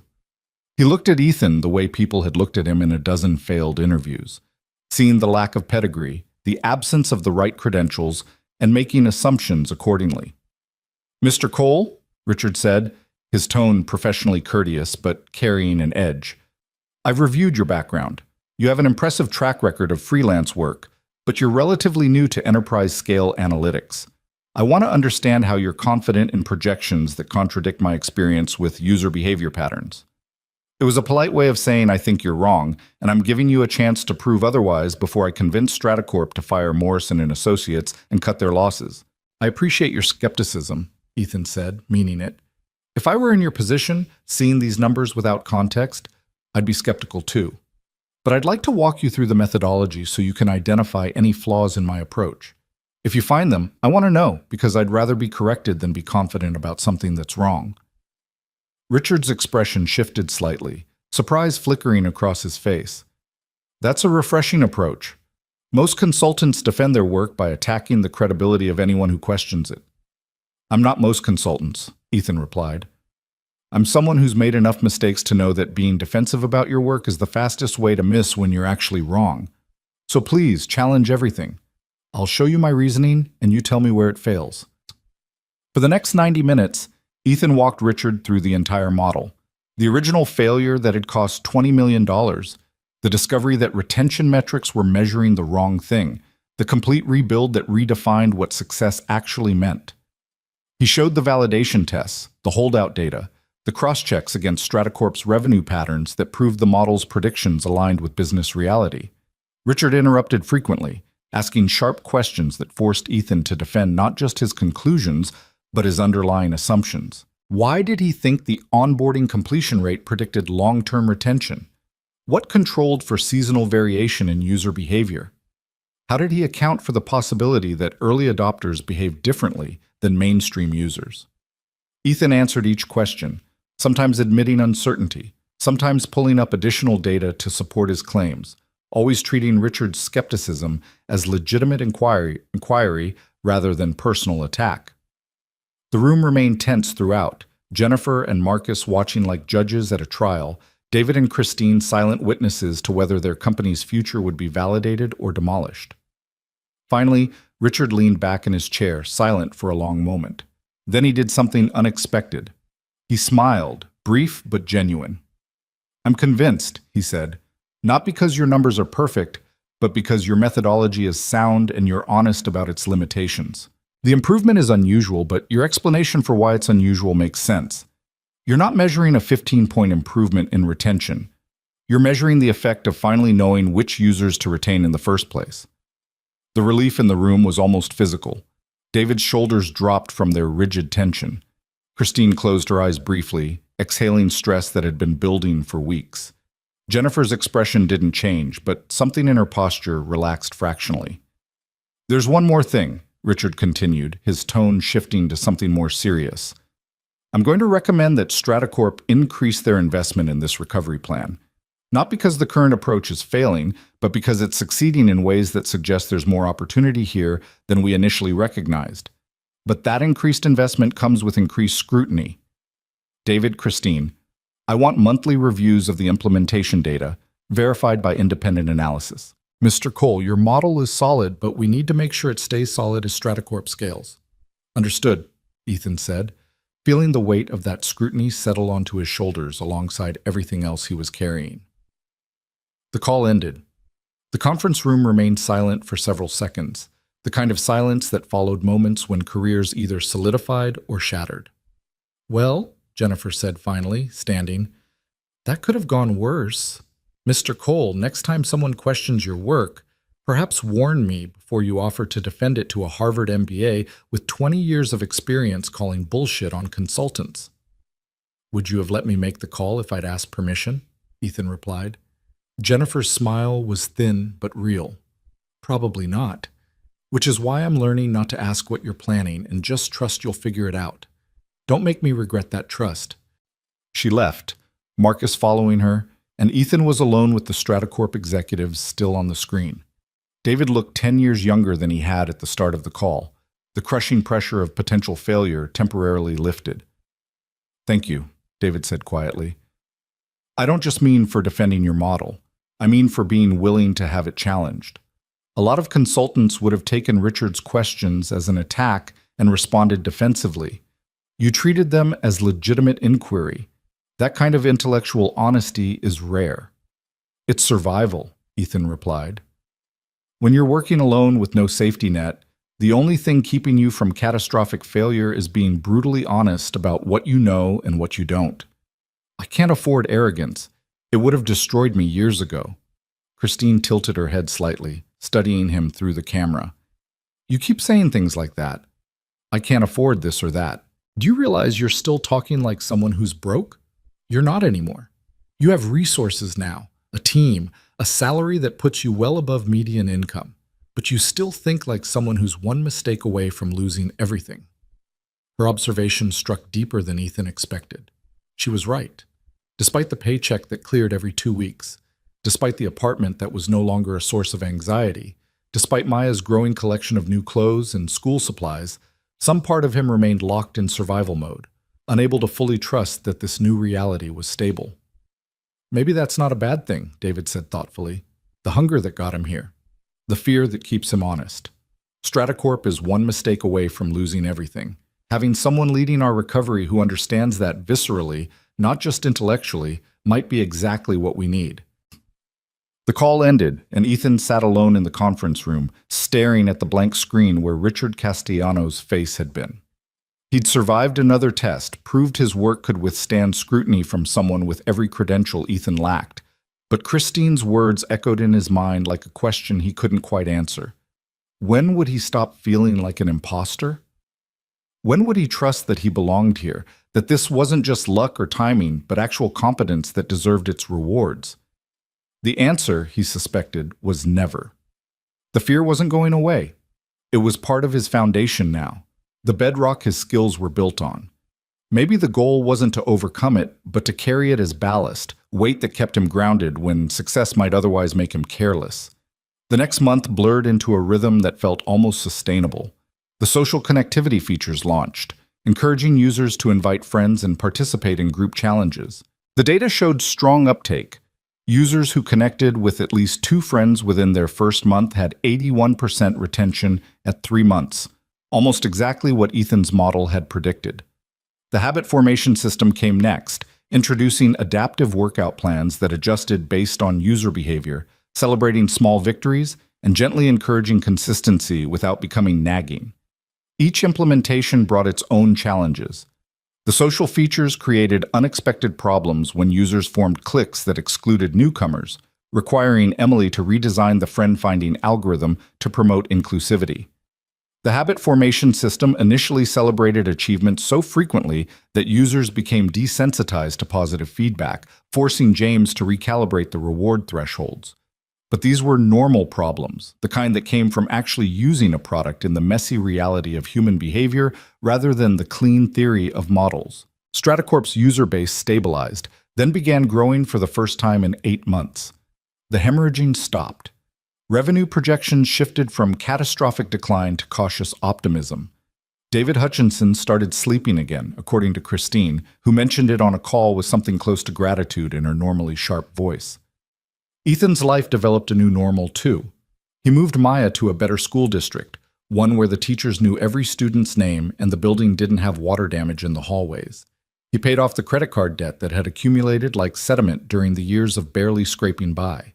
He took Maya to dinner at real restaurants where the servers brought crayons for her to draw with while they waited for food. But the work never stopped demanding everything he had.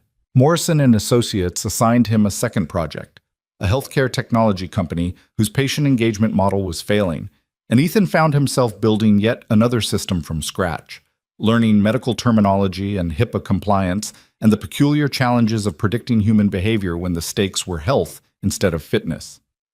He worked late most nights. He caught himself checking his phone during Maya's bedtime stories, his mind already spinning through the next day's problems. He missed her school play rehearsal because a client meeting ran long, and the disappointment in her eyes when he came home late made him feel like he was failing at the one thing that actually mattered. "Daddy's always working now," Maya said one evening, not accusatory but observational, the way children state facts about the world without yet understanding their weight. "I know, sweetheart," Ethan replied, closing his laptop for the first time in 3 hours. "I'm sorry. The work is important, but you're more important. I need to do better at remembering that." "Mrs. Chen says you're doing important things," Maya offered, trying to comfort him in the way children sometimes parented their parents. "She says lots of people's jobs depend on you being good at your work." The observation was accurate and painful. Ethan thought about the Stratacorp employees whose livelihoods had been saved by fixing a failed model, about the healthcare company's staff who were counting on his next project succeeding, about his own team at Morrison and Associates whose reputations were now tied to his continued performance. "That's true," he said carefully. "But you know what else is true? None of that work matters if I'm not also being a good dad to you. So here's what we're going to do. 3 nights a week, I come home by 6 p.m. no matter what. Those are our nights. Homework, dinner, bedtime stories, no laptop allowed. Deal?" Maya considered this with the seriousness of a contract negotiation. "Can one of those nights be Friday, so we can stay up late watching movies?" "Deal," Ethan agreed, and his daughter's smile was worth more than any salary Jennifer Morrison could offer. The boundary he'd drawn lasted 2 weeks before it was tested. A critical bug appeared in the Stratacorp habit formation system.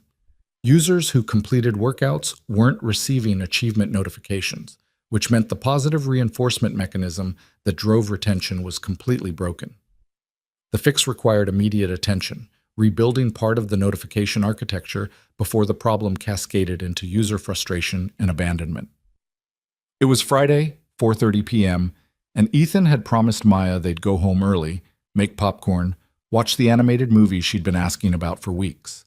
He stared at the bug report on his screen, then at the clock, feeling the familiar tension between competing responsibilities that both demanded his full commitment. His phone buzzed. A text from Maya.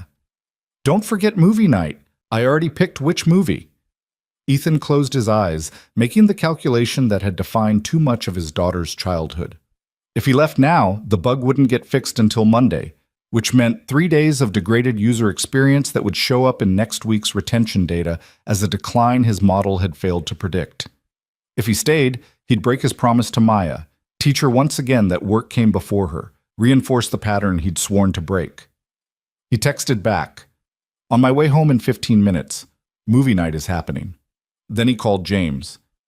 "I need you to take point on the notification bug. I'm sending you my notes on the architecture. It's urgent, but I have to leave. Family commitment I can't break. Can you handle it?" There was a pause on the other end, the kind of silence that carried judgment about priorities and dedication. Then James surprised him. "Yeah, I've got it. Emily can help if I get stuck. Go be with your daughter, Ethan. The work will still be here Monday. Thank you, Ethan said, meaning it more deeply than the words could convey. He made it home by 5:15. Maya was waiting by the window, her face lighting up when she saw him walking up the steps earlier than she'd expected. They made popcorn together. She talked non-stop about her day at school while he listened with the full attention she deserved.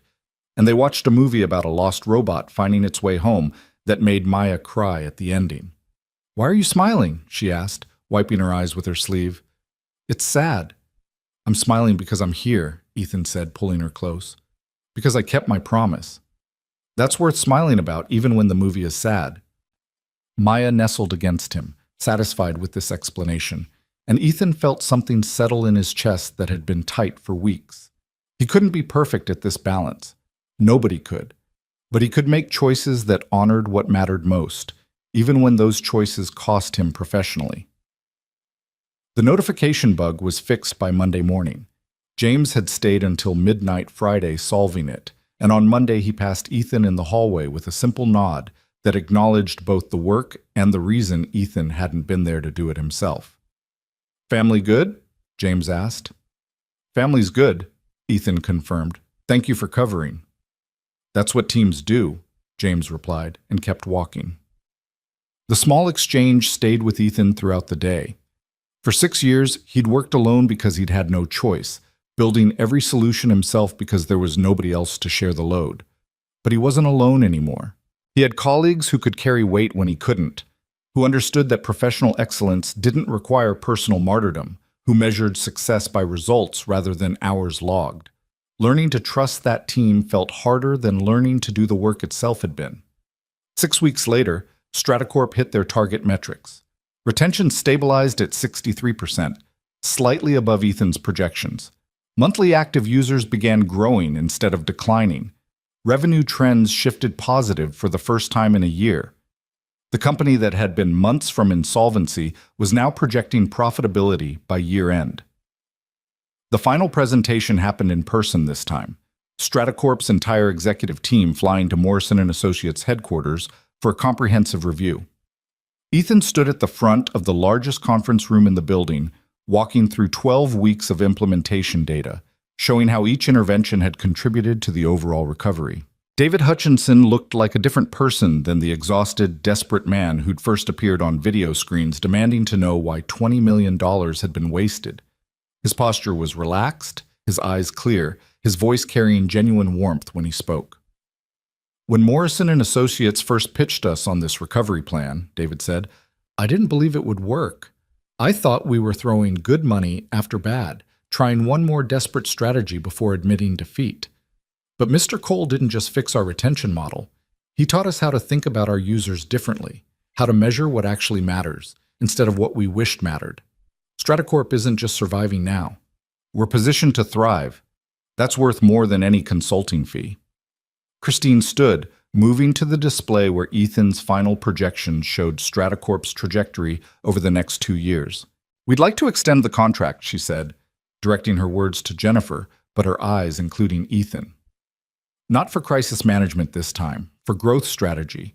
We want Morrison & Associates, specifically Mr. Cole's team, to help us scale these retention strategies as we expand to new markets." The offer represented another 6 months of guaranteed work, another validation that Ethan's methods worked beyond just emergency fixes. Jennifer accepted immediately, and the room filled with the kind of satisfied conversation that came when disaster had been averted and transformed into opportunity.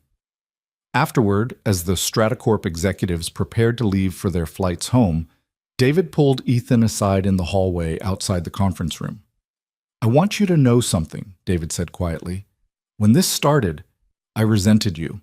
This young guy without the credentials, without the experience, walking in and exposing how badly we'd been misled. It felt like salt in the wound, but I was wrong to resent you.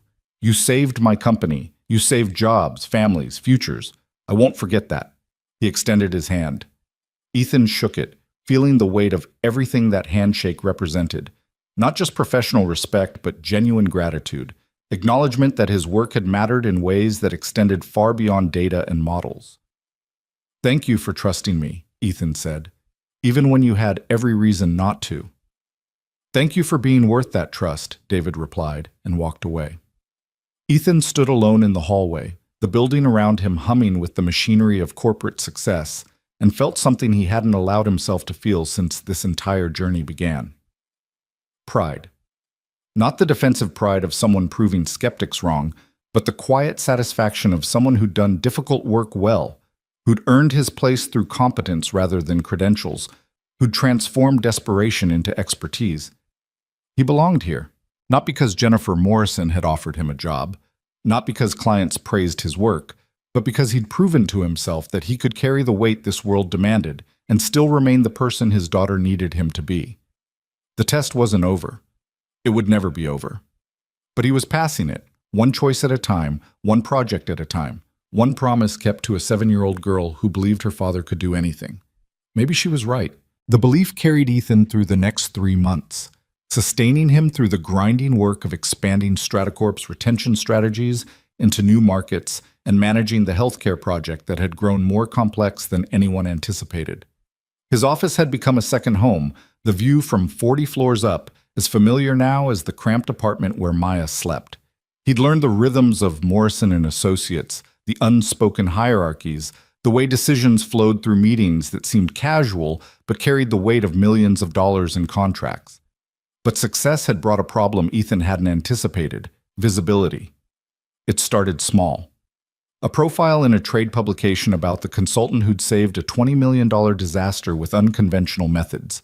Then a speaking invitation to an industry conference about data analytics. Then another client, this one a financial services company whose customer churn model was hemorrhaging value, specifically requesting Ethan by name after reading about the Stratacorp recovery.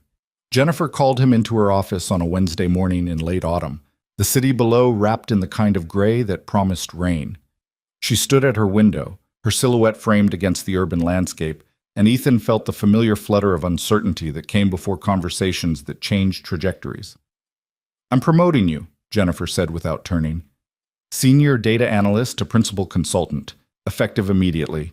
30% salary increase, your own team of 3 analysts, and first choice on incoming projects. You've earned it." The words should have brought pure joy. Instead, Ethan felt something more complicated, pride tangled with apprehension, excitement shadowed by the weight of new expectations. "Thank you," he said carefully. "What does having my own team actually mean?" Jennifer turned from the window, her expression unreadable. "It means you stop doing all the work yourself. You learn to delegate, to trust other people's competence, to manage instead of execute. It means becoming the kind of leader this company needs, someone who can build systems and teams instead of just solving problems through personal heroics." "I'm not sure I know how to do that," Ethan admitted. "I've spent my entire career working alone, teaching other people to do what I do, trusting them with work that has my name on it. That's different." "It's also necessary," Jennifer replied. "You're good, Ethan, better than most analysts I've hired in 20 years. But you're reaching the limit of what one person can accomplish alone. Either you learn to scale through other people, or you stay trapped at your current capacity while opportunities pass you by. The choice is yours." The conversation ended, but the question lingered like smoke. That evening, Ethan sat at his kitchen table while Maya did homework beside him, her pencil scratching through multiplication problems with the focused concentration of a child who took school seriously. He watched her work, seeing the way she checked each answer twice before moving on, the same paranoid thoroughness he'd taught her by example.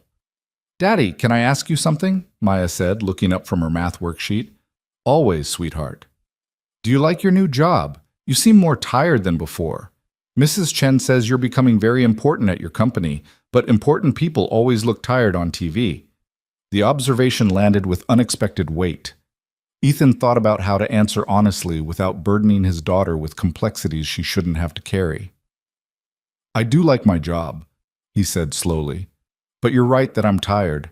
Being good at something means people want you to do it more, and I'm still learning how to say no when I need to, or how to let other people help instead of doing everything myself." "Like in class projects?" Maya asked. "Ms. Rodriguez says I need to let my group members do their parts instead of doing all the work because I'm worried they'll do it wrong." Ethan laughed, surprised by how directly his 7-year-old daughter had diagnosed his exact problem. Yeah, exactly like that. Apparently, we both need to learn the same lesson. Maybe we can learn it together, Maya suggested with the simple wisdom children sometimes accessed. You practice at your work, I'll practice at school, and we can tell each other how it goes. Deal, Ethan agreed, and returned his attention to his laptop, pondering the challenge Jennifer had set before him. Building a team meant hiring people, and hiring meant trusting that credentials might actually correlate with competence, something his own experience had taught him to question. But Jennifer had assigned him 3 analysts to manage, and they would arrive Monday morning expecting direction from someone who'd never managed anyone in his life. The weekend passed in a blur of preparation. Ethan read management books, took notes on leadership principles, and tried to synthesize years of working alone into a coherent philosophy he could articulate to others. By Sunday night, he had pages of notes and no confidence they would matter once real human beings with their own methods and egos appeared in his office. Monday morning brought 3 analysts to the conference room Ethan had reserved for introductions. Sarah, the assistant who'd helped him during those first desperate days, had arranged everything, including nameplates and the kind of welcome materials that made Morrison and Associates feel professional despite the chaos that often churned beneath its surface. The first analyst was Rebecca Park, 26 years old with a master's from Columbia in data science and a resume that showed 3 years at a competing firm before Morrison and Associates had recruited her away. She carried herself with the quiet confidence of someone who knew her worth but hadn't yet learned arrogance. The second was Tom Martinez, 32, with a PhD in statistics and a background in academic research before transitioning to consulting. He had the slightly rumpled appearance of someone who cared more about the work than the presentation, his tie askew and his glasses perpetually sliding down his nose. The third was Aisha Johnson, 24, fresh from MIT with the kind of credentials Ethan had once envied and now found himself responsible for directing.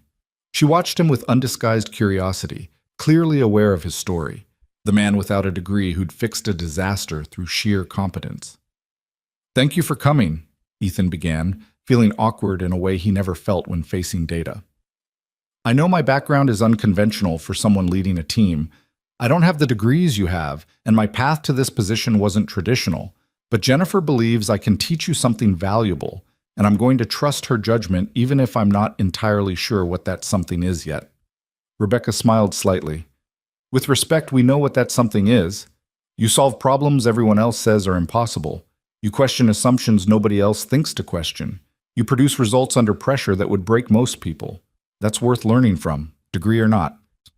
The question is whether those skills are teachable," Tom added, his tone analytical rather than confrontational, "or whether they're the product of circumstances that can't be replicated.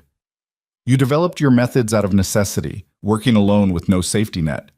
We don't have that necessity. We have credentials, support systems, the luxury of collaboration. Can what worked for you work for us?"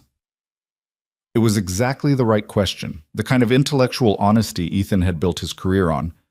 "I don't know," he admitted, "but I think we're going to find out together. Here's what I propose. I'm not going to teach you my methods directly. Instead, I'm going to give you real problems and watch how you solve them. When you get stuck, we'll talk about why. When you succeed, we'll figure out what worked. You'll learn by doing, the same way I did, except you'll have guidance I never had." "What kind of problems?" Aisha asked, leaning forward with the eager intensity of someone still young enough to think every challenge was an opportunity rather than a potential disaster. Ethan pulled up the healthcare technology project on the screen. "This client's patient engagement model is failing. They're losing patients at rates that suggest fundamental flaws in how they're measuring adherence and satisfaction. I've done preliminary analysis, but the solution isn't obvious. I want you 3 to take the next 2 weeks, dig into their data, and come back with recommendations. No guidance from me beyond answering direct questions. Show me how you think." The assignment was simultaneously a test and a gamble. If they succeeded, he'd learn that his methods could transfer to people with different backgrounds. If they failed, he'd have wasted 2 weeks and damaged client relationships he'd spent months building. But delegation meant risk. Leadership meant trusting other people's competence, even when your own reputation hung in the balance. The three analysts left with copies of the client data and expressions that ranged from excited to terrified. Ethan watched them go, wondering if he'd just made a terrible mistake or taken the first step towards something that might actually scale beyond his own limitations. Marcus appeared in the doorway as the conference room emptied. "Brave approach," he observed. "Most new managers hover, micromanaging every decision to make sure their team doesn't embarrass them. You just threw them into deep water to see if they can swim." "Is that a compliment or a criticism?" Ethan asked. "Both," Marcus replied. "It's how you learned, so there's logic to it. But it's also risky. Those three have credentials you don't, which means they're going to approach problems differently than you would. Their methods might not match yours. Are you prepared for that?" The question struck deeper than Marcus probably intended. Ethan thought about his years of desperate solo work, the paranoid thoroughness that came from having nobody to catch his errors, the unconventional approaches born of necessity rather than training. His team wouldn't replicate that path because they'd never walked it. "I think that's the point," Ethan said slowly, working through the idea as he spoke. "If they just copy my methods, I haven't built a team. I've built extensions of myself, which doesn't scale any better than working alone. But if they develop their own approaches that complement mine, then we become something bigger than any individual contributor could be." Marcus nodded slowly. "Jennifer was right about you. You think like a builder, not just a solver. That's rare in this business." He left, and Ethan returned to his office, staring at the work piled on his desk. The Stratacorp expansion strategy that needed review. The financial services client waiting for an initial assessment. The speaking invitation to the industry conference that would require preparation he didn't have time for. The work had multiplied faster than his capacity to complete it, which was exactly why Jennifer had forced him to build a team. But letting go felt like losing control, trusting that other people would maintain the standards he'd built his reputation on. His phone buzzed. A text from Maya. "Group project update. I let Tommy do his part even though he spelled entrepreneur wrong. Progress." Ethan smiled, texting back. "Proud of you, kiddo. That's harder than it sounds." He looked at his desk again, at the work that would consume every waking hour if he tried to do it all himself, then made a decision. He picked up his phone and called Rebecca. "The healthcare project," he said when she answered. "You asked what problems you'd be solving. Here's another one. The financial services client needs an initial assessment by Friday.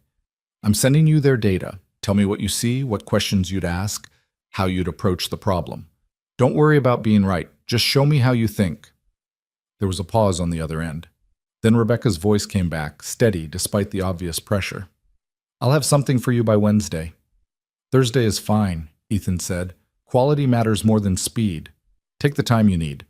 He made similar calls to Tom and Aisha, dividing work he would normally have tackled alone across three competent people who would approach it differently than he would. Each call felt like releasing a measure of control, trusting that the safety net of collaboration might catch what individual effort missed. The next 2 weeks tested that trust in ways both encouraging and frustrating. Rebecca's financial services assessment was thorough but conservative, identifying obvious problems without proposing bold solutions. Tom's analysis of a manufacturing client's supply chain data was brilliant in its statistical rigor, but communicated in language too technical for the client to understand. Aisha's work on a retail customer segmentation project was creative and well presented, but made assumptions she hadn't validated. Each effort showed competence, but also revealed gaps. The difference between theoretical excellence and practical application, between knowing methods and knowing when to apply them. Ethan found himself in long conversations with each analyst, not criticizing their work, but probing their reasoning, pushing them to question assumptions the way he'd learned to question everything. "Why did you choose that segmentation approach?" he asked Aisha during a review of her retail analysis. "Because it's the standard methodology," she replied. K means clustering with 5 segments based on purchase frequency and average transaction value. Standard according to whom? The textbooks, the published research, every analysis I studied in graduate school. And does this client's business match the conditions where that standard applies? Ethan pulled up the retailer's sales data. Look at the distribution. It's not normal. It's bimodal, 2 distinct customer populations with completely different behaviors. Your 5 segments are trying to split what should be 2 groups. which means your recommendations will satisfy nobody because they're optimized for an average customer who doesn't actually exist. Aisha stared at the screen, her expression shifting from defensive to thoughtful. I didn't check the distribution, I just assumed the standard approach would work. That assumption is what kills projects, Ethan said, not unkindly. The standard approach works when conditions match the assumptions it's built on. When they don't, you need to adapt. The hard part is knowing which assumptions to question. That comes from experience and from being burned enough times that you learn to be paranoid. How do I get that experience without failing first? Aisha asked quietly. By learning from my failures instead of needing to make your own, Ethan replied. That's what I'm trying to give you. The paranoia that saves time, the skepticism that prevents disasters, the intellectual honesty that admits uncertainty before it becomes catastrophe. But you have to want it more than you want to be right. The conversation shifted something in Aisha's approach. Her next analysis questioned every assumption, validated every choice, communicated uncertainty alongside conclusions. It was slower, more careful, but also more honest. The kind of work that built trust with clients instead of impressive presentations that collapsed under scrutiny. Tom and Rebecca showed similar evolution, each learning different aspects of translating competence into results. Tom discovered that brilliant analysis meant nothing if clients couldn't understand it, practicing communication until his statistical insights became accessible. Rebecca learned that conservative approaches sometimes meant missing opportunities, developing courage to propose bold solutions when data supported them. Watching them grow reminded Ethan of his own journey, the thousands of small failures that had taught him to question, to verify, to admit uncertainty. But they were learning faster because he could point them toward the lessons without requiring them to suffer through the mistakes first. 6 weeks into managing his team, the healthcare project reached its critical milestone. Rebecca, Tom, and Aisha had spent 2 weeks analyzing the patient engagement data, another week building their model, and a final week preparing recommendations. Now they sat in a conference room with Ethan and the client's executive team, ready to present their solution. Ethan had reviewed their work, offered suggestions, but deliberately stayed in the background during the actual presentation. This was their chance to prove they could carry weight independently, that his teaching had translated into capability. Rebecca led the presentation, her voice steady as she walked through their analysis of why patients disengaged from the platform. Tom provided the statistical validation, showing how their predictive model identified at-risk patients before they abandoned treatment. Aisha presented the intervention strategies: personalized communication, simplified medication tracking, proactive outreach based on behavior patterns. The client's CEO, a physician named Dr. Sarah Chen, who'd built her company from a single clinic into a regional healthcare network, listened with the focused attention of someone who understood the stakes. When the presentation ended, she leaned back in her chair, silent for a long moment. "This is good," she said finally. "Better than good. It's thoughtful, thorough, and actually implementable, which is rarer than you might think in consulting proposals. But I have one question, and I want Mr. Cole to answer it." Ethan felt every eye in the room shift to him. "Of course." "Your team built this analysis," Dr. Chen said. "But you built them. I hired Morrison and Associates specifically because of your reputation. How do I know their work maintains your standards? How do I know I'm getting the expertise I'm paying for?" It was the question Ethan had been asking himself for 6 weeks, the fear that had made delegation feel like gambling with his reputation. But sitting across from Dr. Chen, watching his team's faces as they waited for his answer, he found clarity he hadn't possessed when the journey began. "You're getting better than my expertise," Ethan said. "You're getting 3 people who learned from my failures without having to fail themselves, who combine my methods with their own strengths, who challenge my assumptions instead of just copying them. Rebecca is more thorough than I am at stakeholder management.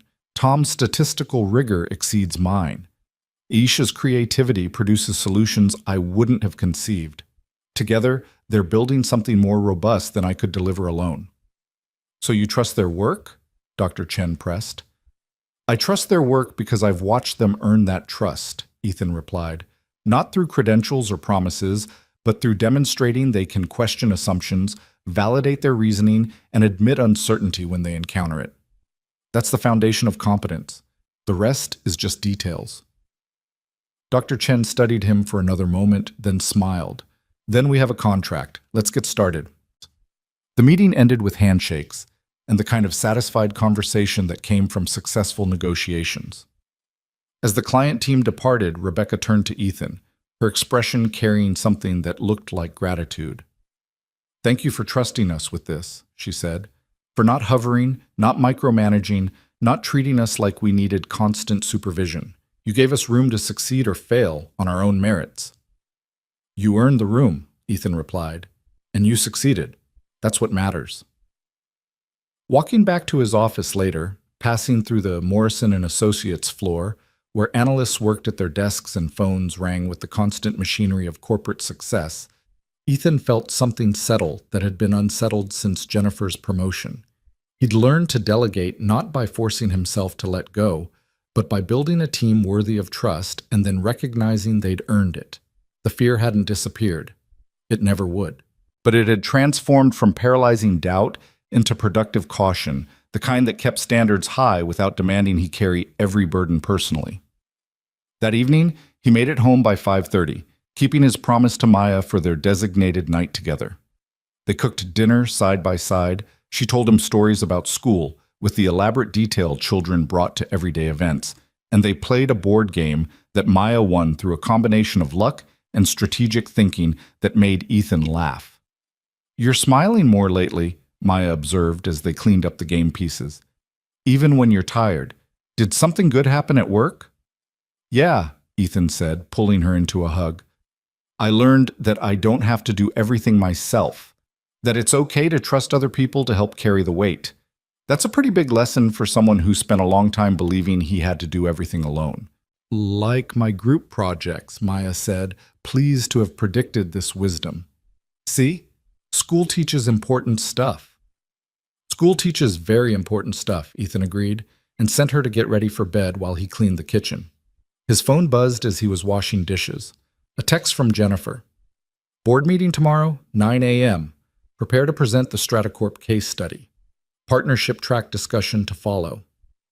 Ethan read the message 3 times, each reading making the implications clearer. Partnership track meant equity ownership, meant his name added to the firm's letterhead, meant permanent security of the kind he'd never imagined possible during those years of desperate freelancing and warehouse shifts. It also meant accepting that this life, the corporate success, the management responsibilities, the trajectory toward leadership, was no longer temporary, but his actual future. The imposter syndrome that had shadowed him since the first interview would have to give way to ownership of this identity. He finished the dishes, tucked Maya into bed with her favorite story, then returned to his laptop to prepare the presentation Jennifer had requested. But instead of diving into work, he found himself opening the old folder where he'd saved the resume he'd brought to that first interview, the too-thin credentials, the reference letters from temp agencies, the careful phrasing that tried to make 6 years of survival look like career progression. That person felt like someone from another life now. Not better or worse, but different. Changed by success in ways both visible and subtle. He had an office with a window. He managed a team. He was being considered for partnership at a firm that had initially rejected him. But he was still the same person who'd turned around at that conference room door, who'd spoken up when silence would have been safer, who'd bet everything on his own competence because he had nothing else to bet. The boy who dropped out of college to raise his daughter alone had become the man who rebuilt failed models and taught others to do the same. The trajectory wasn't finished, but it had direction now, momentum that came from proving himself one project at a time.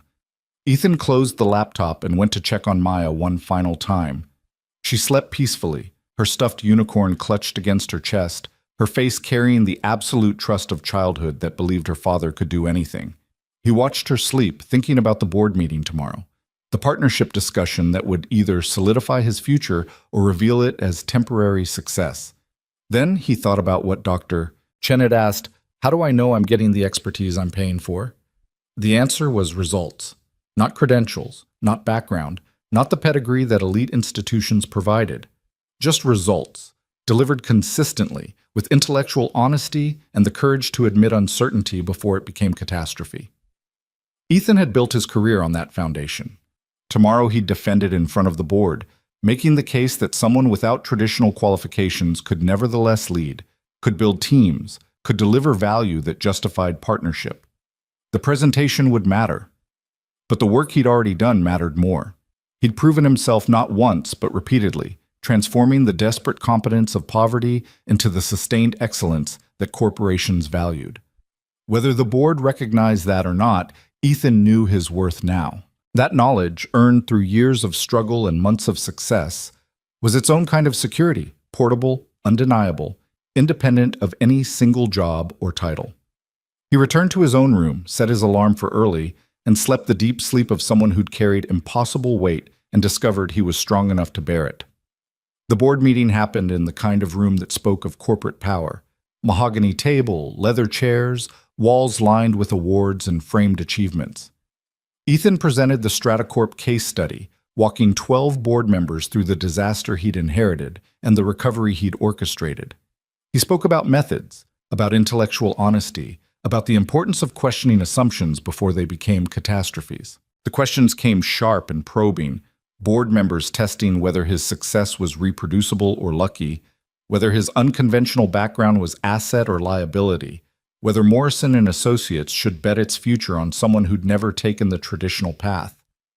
Ethan answered each question with the same directness he'd brought to that first desperate presentation, admitting uncertainty when it existed, defending his methods when they didn't, refusing to pretend he knew things he didn't, or inflate his capabilities beyond what evidence supported.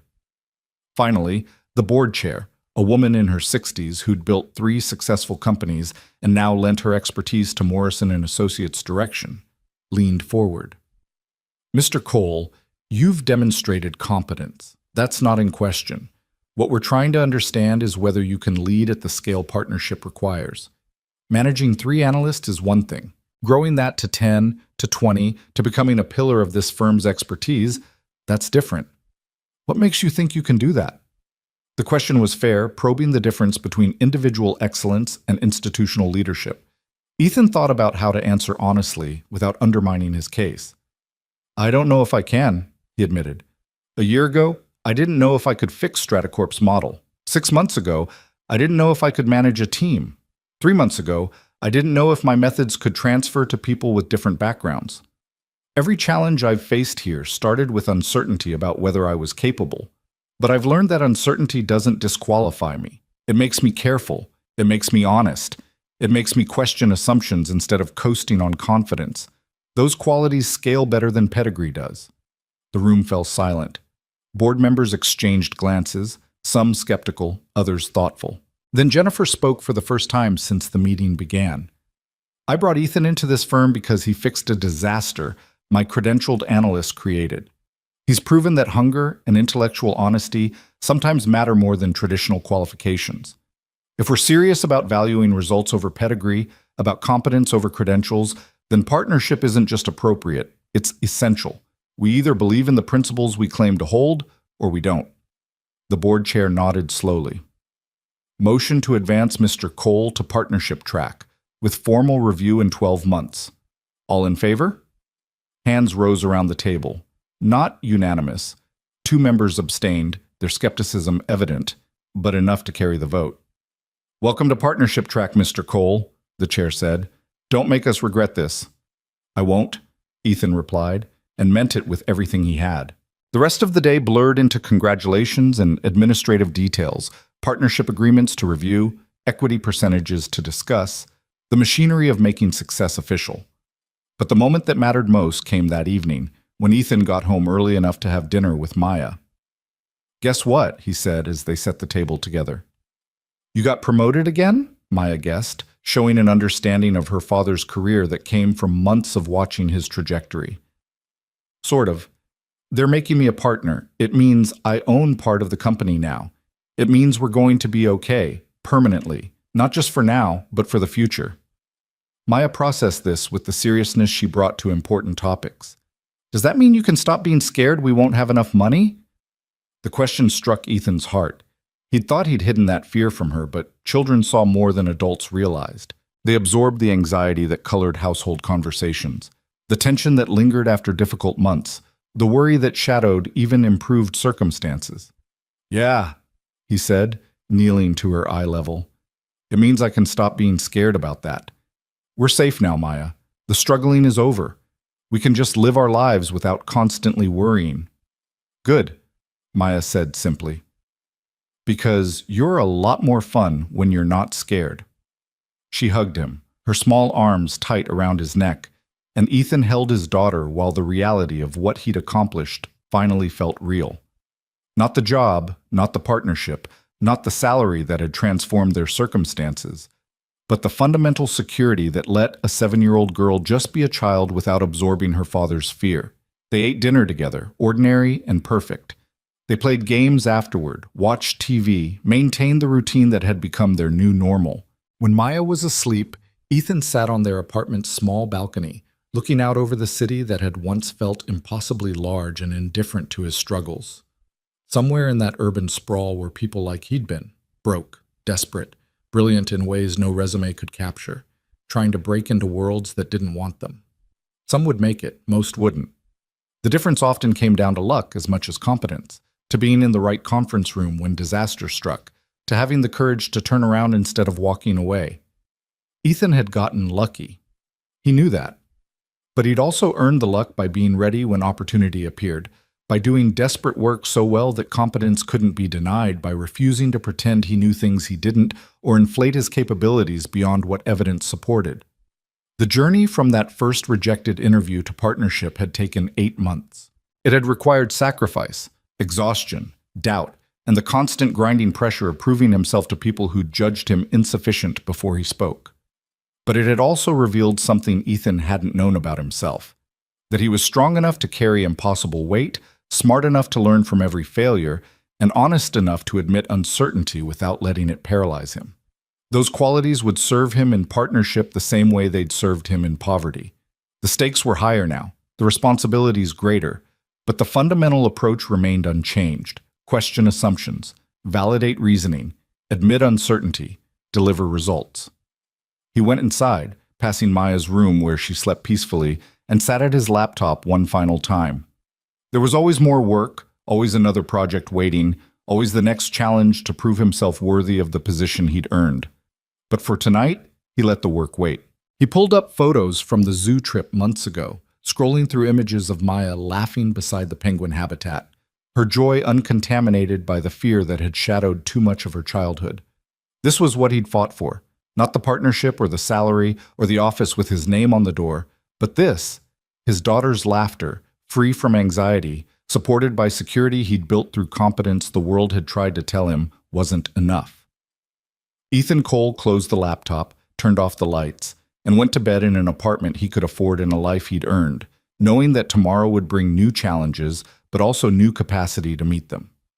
The interview that had seemed like another rejection had become the door to everything that followed. The moment he'd turned around instead of walking away had changed not just his circumstances, but his understanding of his own capability. He belonged here, not because anyone had granted him permission, but because he'd proven it to himself one impossible project at a time, one crisis solved, one team built, one promise kept to a daughter who believed her father could do anything. She was right. He could. And he had. The struggling was over. The life they'd both dreamed of during those hardest years had become real, built on foundations of competence, honesty, and the courage to speak up when silence would have been safer.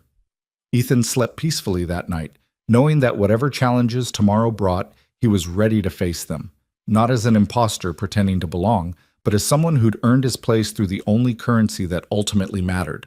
Results delivered with integrity, competence proven under pressure, and the humility to keep learning even after success arrived. The rejection that had almost destroyed him had instead revealed what he was capable of becoming. That transformation, from invisible to essential, from desperate to secure, was complete, and it was only the beginning.